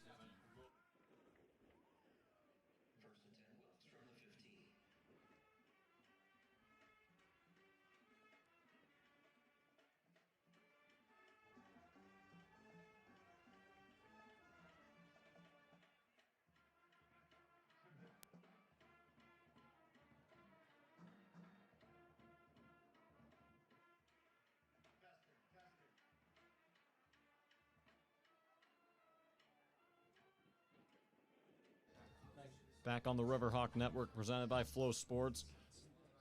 Wilkes looking to get something going offensively here in the second half with 3:55 to go in the third quarter. Rodriguez is back in at quarterback. He'll be working out of the shotgun with 3 receivers wide. Looking to throw. Pass completed to Jimmy Johnson for around a gain of 4 yards.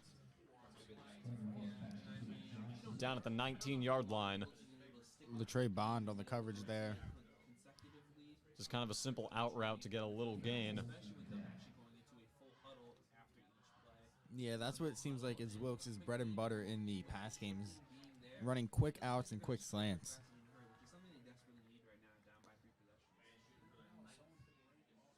J.J. Jordan, now the running back alongside Rodriguez with 3 receivers wide again. Handoff goes to Jordan, and he's going to get gobbled up behind the line of scrimmage and a loss of 2. Yeah, Schulte splitting a double team there.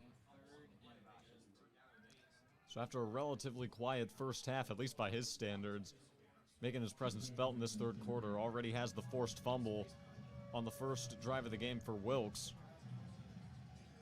And they're able to blow up the play. Yeah, and also with a sack in this third quarter. Right now, 3rd and 8. Wilkes desperately looking to avoid another 3 and out. 2 running backs in the backfield. In motion goes Devin Higgins. Rodriguez looking to throw again. He's going to get pressure and is sacked. The ball is out and is recovered by the Riverhawks. Josh Parson able to recover it. And the Riverhawks again with great field position. 3rd turnover forced by this defense. Drew Robinson there on the able to get the fumble there. Able to cause the fumble. Able to wrap up Rodriguez, wrap up his throwing arm, and he just drops it on the turf. And here come the Riverhawks once again inside of the Colonel's 20-yard line looking for another score. With 2:23 to go here in the third quarter. 3 receivers wide. Howes in the backfield alongside Weish. Handoff goes to Howes. Makes Washington miss, and he's going to dive down inside the 5 for a gain of 9 yards. He's down at the 4-yard line.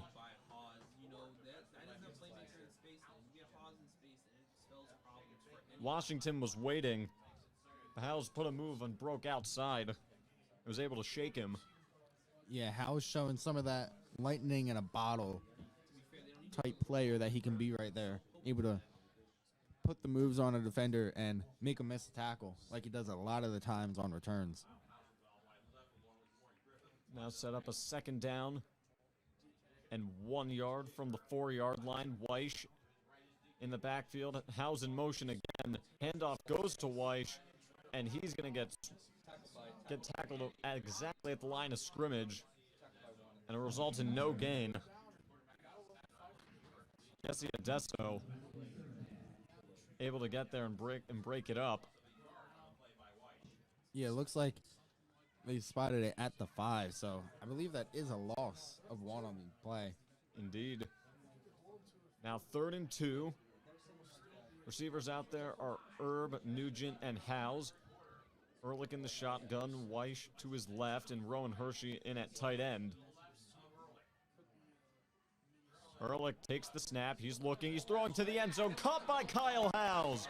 Touchdown, Riverhawks. Kyle Howes finally finds the end zone.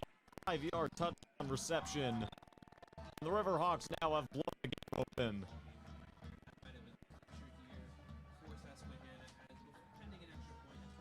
Yeah, the Riverhawks looking to go up by 27 points here, pending an extra point. Chris Colacerto right now 3 for 4 on his extra point opportunities thus far, had 1 blocked.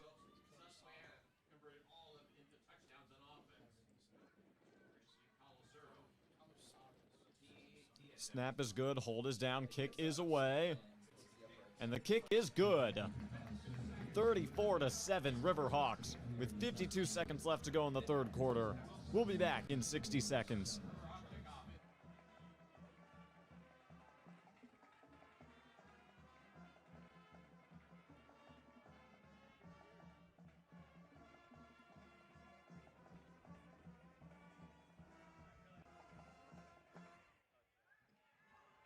We hope you can join us again on Saturday, November the 11th. It's going to be Senior Day. Susquehanna football plays host to the landmark conference action right here in the Battle of the Stag Hat Trophy. Kickoff is at 1 o'clock.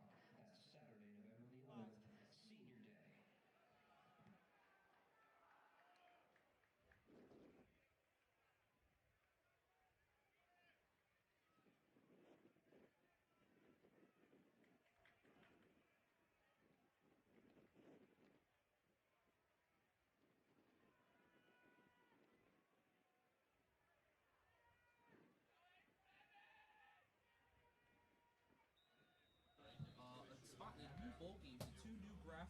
Right now, the Riverhawks looking to kick it away, leading 34-7 after the defense once again able to force a turnover, and the offense able to capitalize off it with a Kyle Howes touchdown.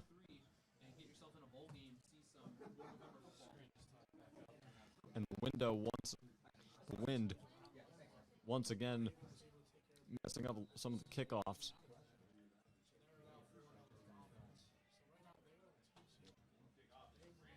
Brandon Shire will kick off once again, and away it goes. J.J. Jordan again letting it go out of bounds. And if you're Wilkes, still searching for any kind of positive momentum here in this 3rd quarter. Yeah, so far throughout this 3rd quarter, they've been going to this pass game of theirs, which has not really been as prolific this year as their run game. So maybe we might see them try to lean on their run game a little bit more here, considering they did have 500 yards last week against Keystone. Xavier Powell once again in at quarterback. Powell will take it himself. Finds a little bit of room, able to shed a couple tackles, and falls about a yard short of the first down. Down at the 34-yard line. Yeah, Drew Robinson there, able to keep Powell from getting to the edge there, forcing him back inside, but Powell was still able to get a pretty good gain on that play there. I don't want to put it on one player. I can't put it on one player today at all. I think professional play calling and the inability of the defense. And so far that seems to be most of the design plays for Powell. Quarterback runs. Jules in the backfield alongside him. And a penalty flag thrown, and there'll be a false start on the Colonels, and I'll push them back 5 yards. False start. Number 77 of the offense. 5-yard penalty. Remains second down.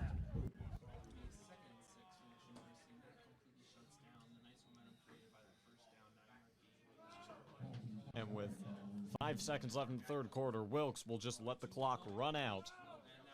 We've played 3 here at Doug Arthur Stadium, and the Riverhawks lead it 34-7. We'll be back in 60 seconds.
Start of the fourth quarter here at Doug Arthur Stadium on the campus of Susquehanna University. I am Matt Vargo alongside Alex Hare. We're Wilkes staring down a 2nd and 6. Powell looking to run again. Tackled at the 31-yard line, a gain of around 2 yards. It'll bring up 3rd and 4. Parson able to get a hand on Powell in the backfield and slow him down a little bit and allow the rest of the Riverhawks to converge on Powell and not allow him to get too many yards there. Some defensive substitutions being made. Noble, Furson, as well. Lassane. Yeah, number 11, John Lassane, checking into the game, looking to get another stop. Colonels line up quickly. Johnson in motion again. And another penalty flag thrown. They're going to get another false start and push them back another 5 yards. Yeah, and that first false half, start. Wilkes didn't have Not all too 11 many players were set for a second before the ball was snapped. penalties. They've had quite a few here in this second half. I'm sure you could hear through the official's mic the wind continuing to gust. It's been a factor for most of this game, and it will continue to be so. At least it's just a windy game and not really a rainy game like the Riverhawks have had a lot so far this year. They've had 4 games in the rain. Team's definitely used to the elements. Right now, 3rd down and 9. What should be a designed pass play. Powell looking to throw. He gets gobbled up and sacked. Tim Furson bringing him down at the 15-yard line. And that'll force the Colonels to punt again. Yeah, Furson, one of the breakout defensive players, one of the young guys, a sophomore on this Riverhawk defense. And he's had quite a few big games so far this year. That's his 2nd sack of the season. Also has a fumble recovery. Had a big game against Catholic in the first landmark conference game the Riverhawks played this year. Snap is good. Kick is away. Kyle Howes will have to field it off the bounce, but more likely he's just going to let it bounce out of bounds. And the Riverhawks will start this drive at their own 28-yard line. DK Weish trotting out onto the field, and it looks like Tommy Grabowski's day is done at running back. And then if his day is done, Grabowski finishes with 89 yards on the day, breaking his 5-game streak of 100-plus yard rushing games. And more so due to the fact that his team hasn't been able to blow the game open more than anything. 2 receivers wide. Ehrlich awaiting the snap. Hershey in motion. Snap, handoff goes to Weish. Able to gain around 4 or 5 yards. Signaling he is down at the 33-yard line, so a gain of 5.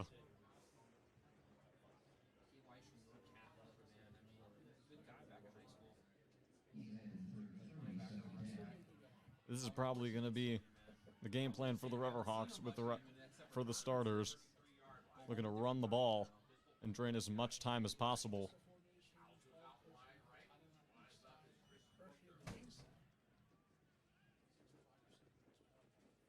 Two receivers wide for Ehrlich. Handing it off to Weish again.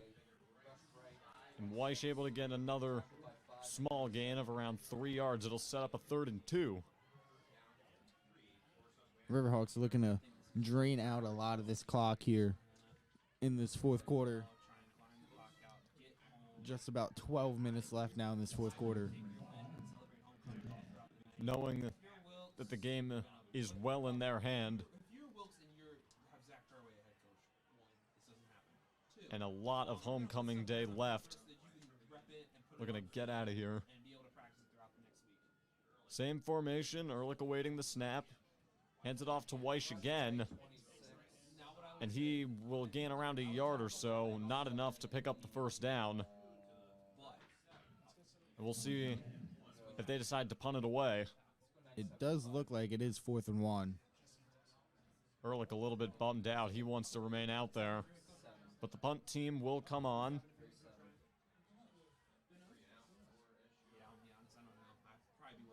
Aaron Kahn will kick it away. You know what, Ryan? You're absolutely right. That's never been more true. You're absolutely right. Zane Grover back to field the punt. This is his first losing season in year 7 for him, so clearly he knows what he's Punt gets away again. Wind playing a factor. Year 6, sorry. And it goes out of bounds at the 44-yard line. And the Riverhawk starters will remain in the game. So far, no substitutions being made with 10:53 to go in the fourth. Yeah, now the Riverhawks have kind of, after the half, kind of broken away in time of possession at the half, having 15 minutes and 10 seconds worth of time of possession. Now they're up to 20 minutes and 12 seconds of time of possession. Well, Wilkes is at 17 minutes and 31 seconds. So far, it's been evenly matched, but more so Wilkes have been unable to convert on 3rd down and have 3 turnovers. Jordan gets the handoff, and he finds some open space, cuts outside, and steps out of bounds at the 24-yard line and gets pushed late out of bounds, and that'll be another 15 yards. Be tacked on to the end of the play. Looks like it'll be on number 22, Steve Williams III.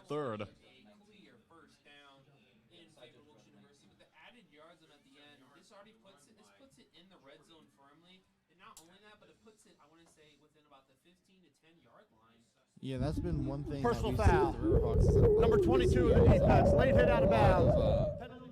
Unnecessary penalties like we just saw there. First and goal for Wilkes University, set up about the 9.5-yard line. You can still team.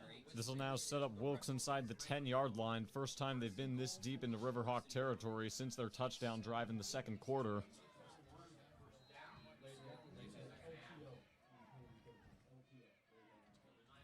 Powell takes the snap again. The handoff goes to Jordan. And he's able to shake a couple tackles before finally being brought down by Andrew Wells at around the 5-yard line. It'll be a gain of around 4 yards.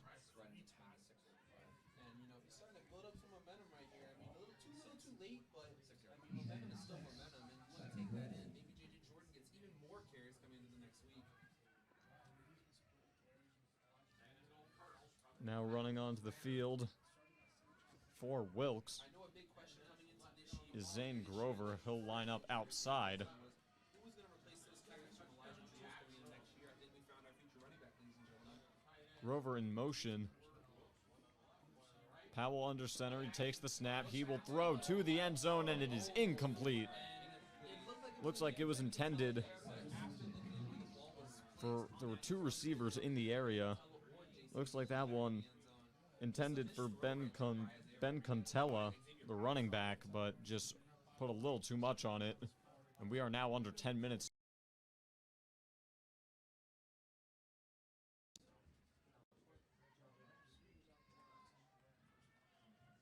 It is now 3rd down and goal from the 6-yard line. Wilkes looking to find the end zone for the 2nd time today.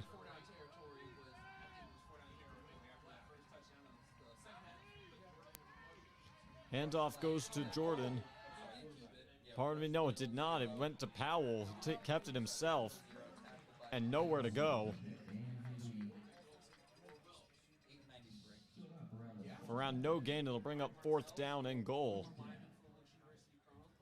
And at this spot in the field, at this point in the game, Wilkes is obviously going to go for it, down 27 points and on the Riverhawks 6.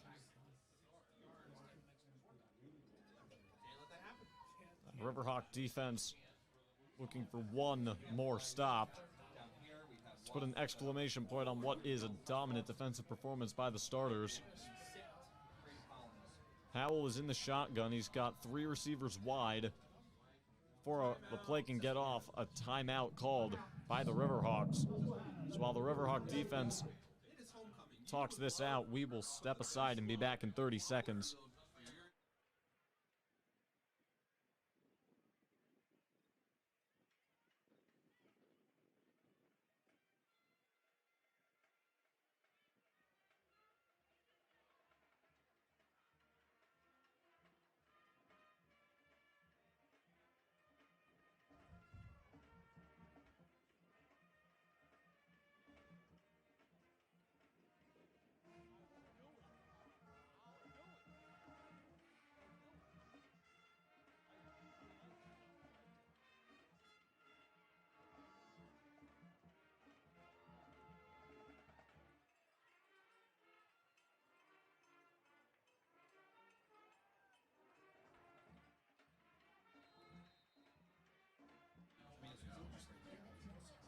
Back at Doug Arthur Stadium, it's 4th and goal for the Colonels from the Riverhawks 6-yard line. The Riverhawks defense looking for one more stop.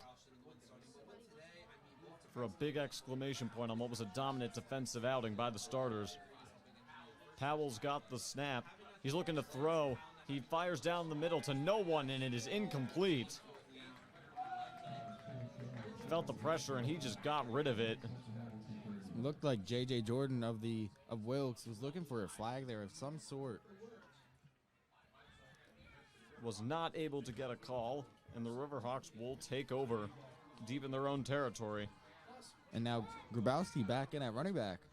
So his day is not done. So he still has a chance to get that 100-yard rushing game. And a quick update for other Riverhawk athletics. Field hockey able to get a win at home against Scranton, the final 2-0, while the men's soccer team on the road at Scranton able to get a 3-3 draw. Handoff. No, Ehrlich keeps it himself. He breaks a tackle. He's got some room and tackled at the 16-yard line, around a gain of 10 yards. And it is enough for the 1st down.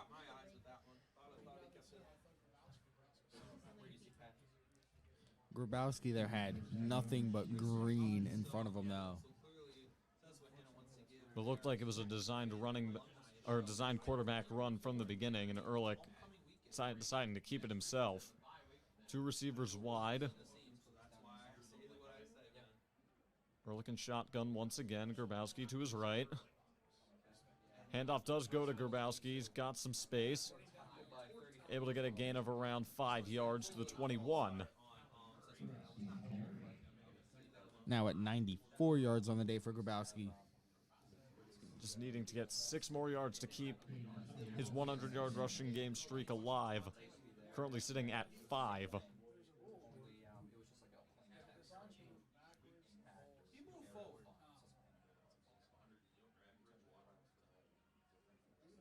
Howes to the left of Ehrlich, Buchter to his right. Grabowski lines up right next to him.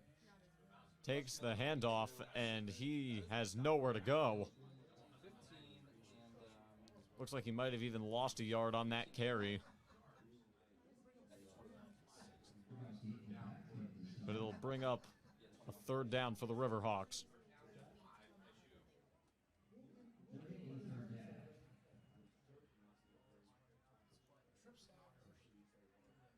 Now at the midway point of the 4th quarter.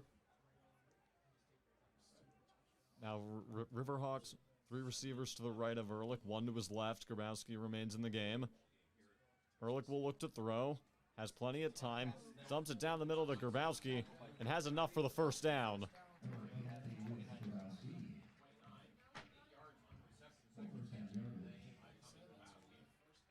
Yeah, the Riverhawks driving pretty methodically down the field. Not really looking for big chunk plays here. Looking to drain out the rest of this clock. A little bit of a stoppage there. Yeah, I imagine Ehrlich and Grabowski's running abilities will be leaned on pretty heavily here. Howes is now in motion. Grabowski needing only 5 more yards. He gets the handoff and gets met right away, and he fumbles. Or are the officials ruling that his forward progress was stopped?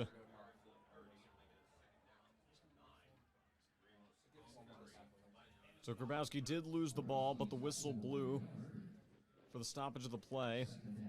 It'll be 2nd down and 9. Fortunate break for Grabowski.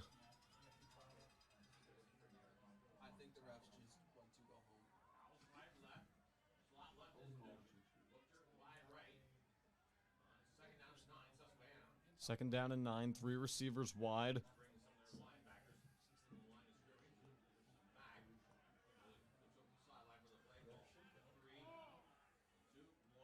Ehrlich takes the snap. Short pass over to Howes. It will tackled about a yard short of the 1st down. It'll be 3rd and inches.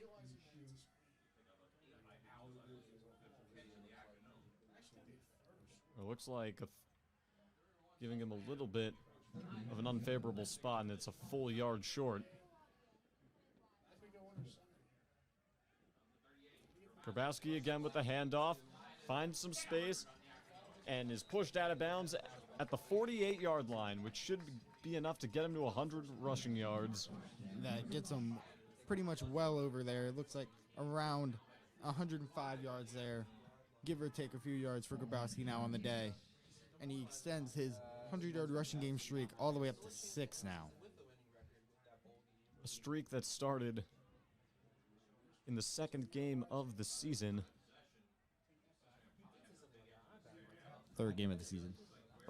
Pardon me, thank you on the correction there, Alex. Grabowski gets the handoff again and has a lot of room for being tackled at the 44 and a gain of 8. And the Riverhawks well in position to just run out the rest of the clock and walk out of the building with a win. And now it looks like Grabowski is able to officially be done with about 4 minutes left of this game as DK Weiss is back in now. He's on the sideline, benched over a little bit like, oh my gosh. A very good day for Grabowski. Steady as usual.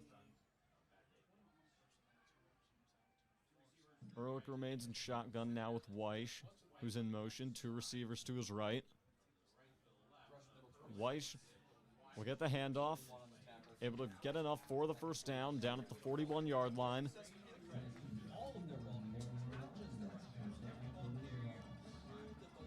And that puts us under 3.5 minutes.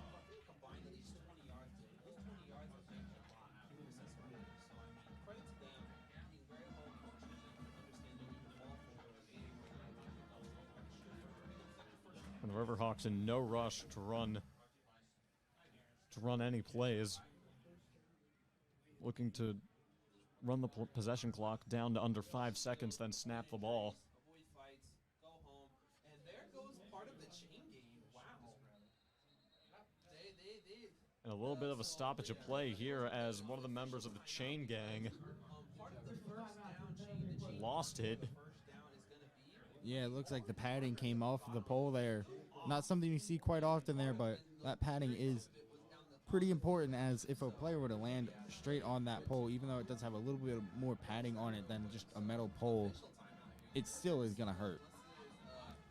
Shows just how strong the wind is blowing this afternoon. As pretty much all the trees in the area are looking like they're sideways. Handoff goes to Weiss. He's got nowhere to go. He'll be tackled around the line of scrimmage. There will be no gain. There was at least 9 white hats involved in that pile. The only ones not were the safeties. Weiss being gobbled up by most of the Wilkes front 7. Wilkes not opting to use any timeouts. Content letting the clock run as well. Yeah, at this point, with around 2:15 left on the clock, the game's for the most part out of reach. They need to get 4 touchdowns to get ahead here. I mean, we've seen some crazy things in the sports world, but that, never before seen. 3 receivers to the left of Ehrlich. He's in shotgun. Weiss with the handoff again, able to find a little bit of space before being tackled at the 35 for a gain of around 6 yards, and it's 3rd and 4. Yeah, the only way that I could see Wilkes being able to come back here is if they get some type of turnover, and then Susquehanna just leaves their defense off the field. Under 90 seconds to go here in the 4th quarter. Riverhawks just needing 1 first down to pretty much get into victory formation.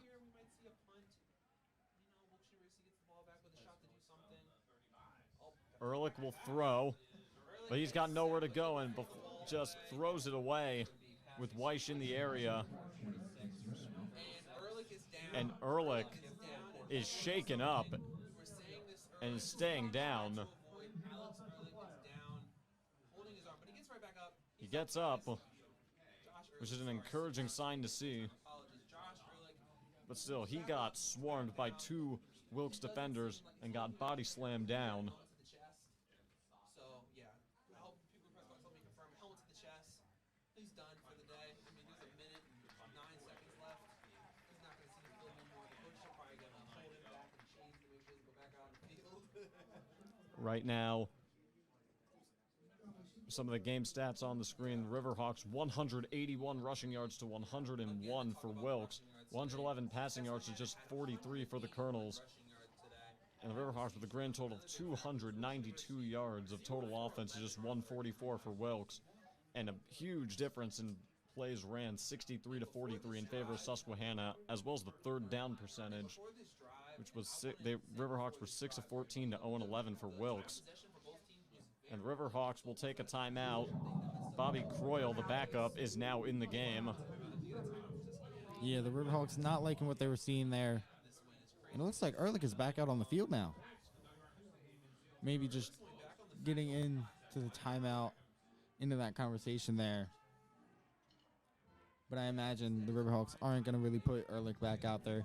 Don't want to risk him getting hurt any further if he does have any type of injury that may keep him out for a little bit, or just something that he aggravated. Keep that from getting worse. Exactly, with up by 4 scores with just 1:09 to go.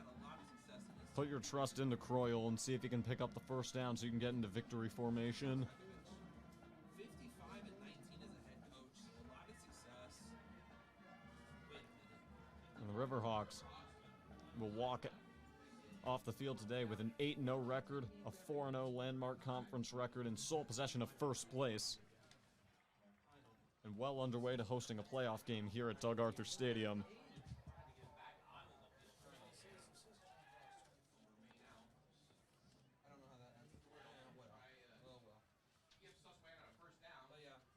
Susquehanna, 4th down, empty package. Right now on 4th and 4, an empty backfield with 5 receivers wide for Croyle. Oh, yeah. Croyle takes the snap. A quick throw. Pass is caught by Warren Griffith down at the 25-yard line. And that first down is enough to lead the Riverhawks into victory formation. Griffith's first catch of the game, able to be the final nail in the coffin for this one. Yeah, and it looks like Ehrlich is going to take the knee here in victory formation. Which is a positive side to note, because if they want to make any noise in the playoffs, he's got to be there. And Ehrlich takes the knee, and the time will just run out. And that'll do it, ladies and gentlemen. The Susquehanna Riverhawks beat the Wilkes University Colonels 34-7, moved to 8-0. Record on the season, 4-0 in the Landmark Conference. Wilkes will drop down to 3-5 and 3-1 in conference play.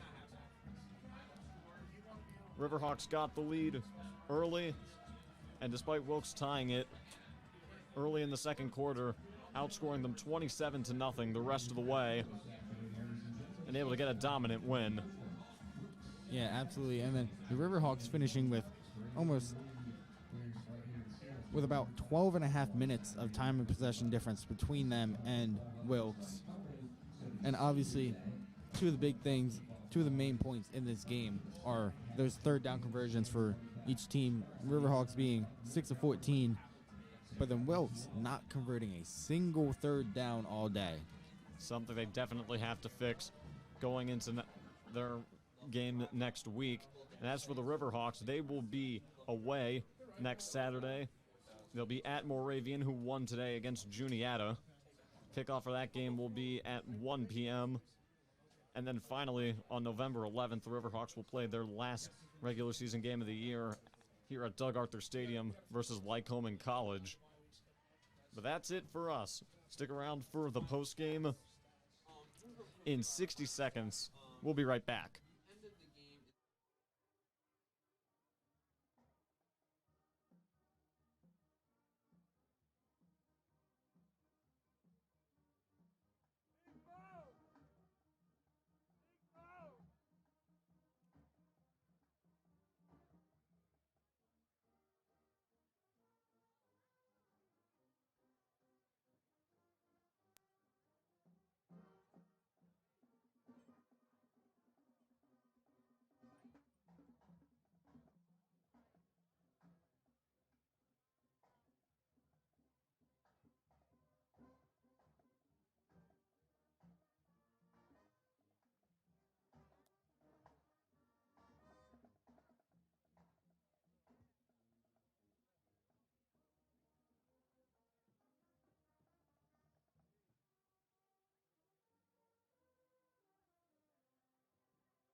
Welcome back, ladies and gentlemen, to the Riverhawk Network, presented by Flow Sports.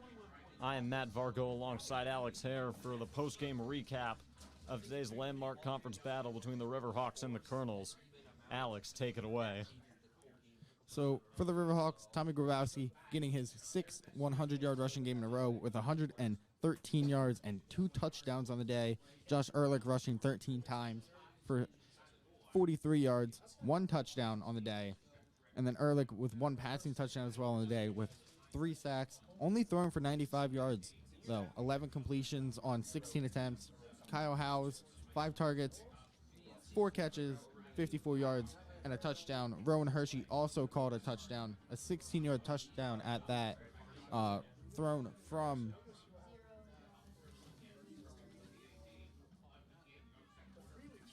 Sean Yamada there. A little bit of trickery by Coach Perk on that one. On the other side of the ball for Wilkes,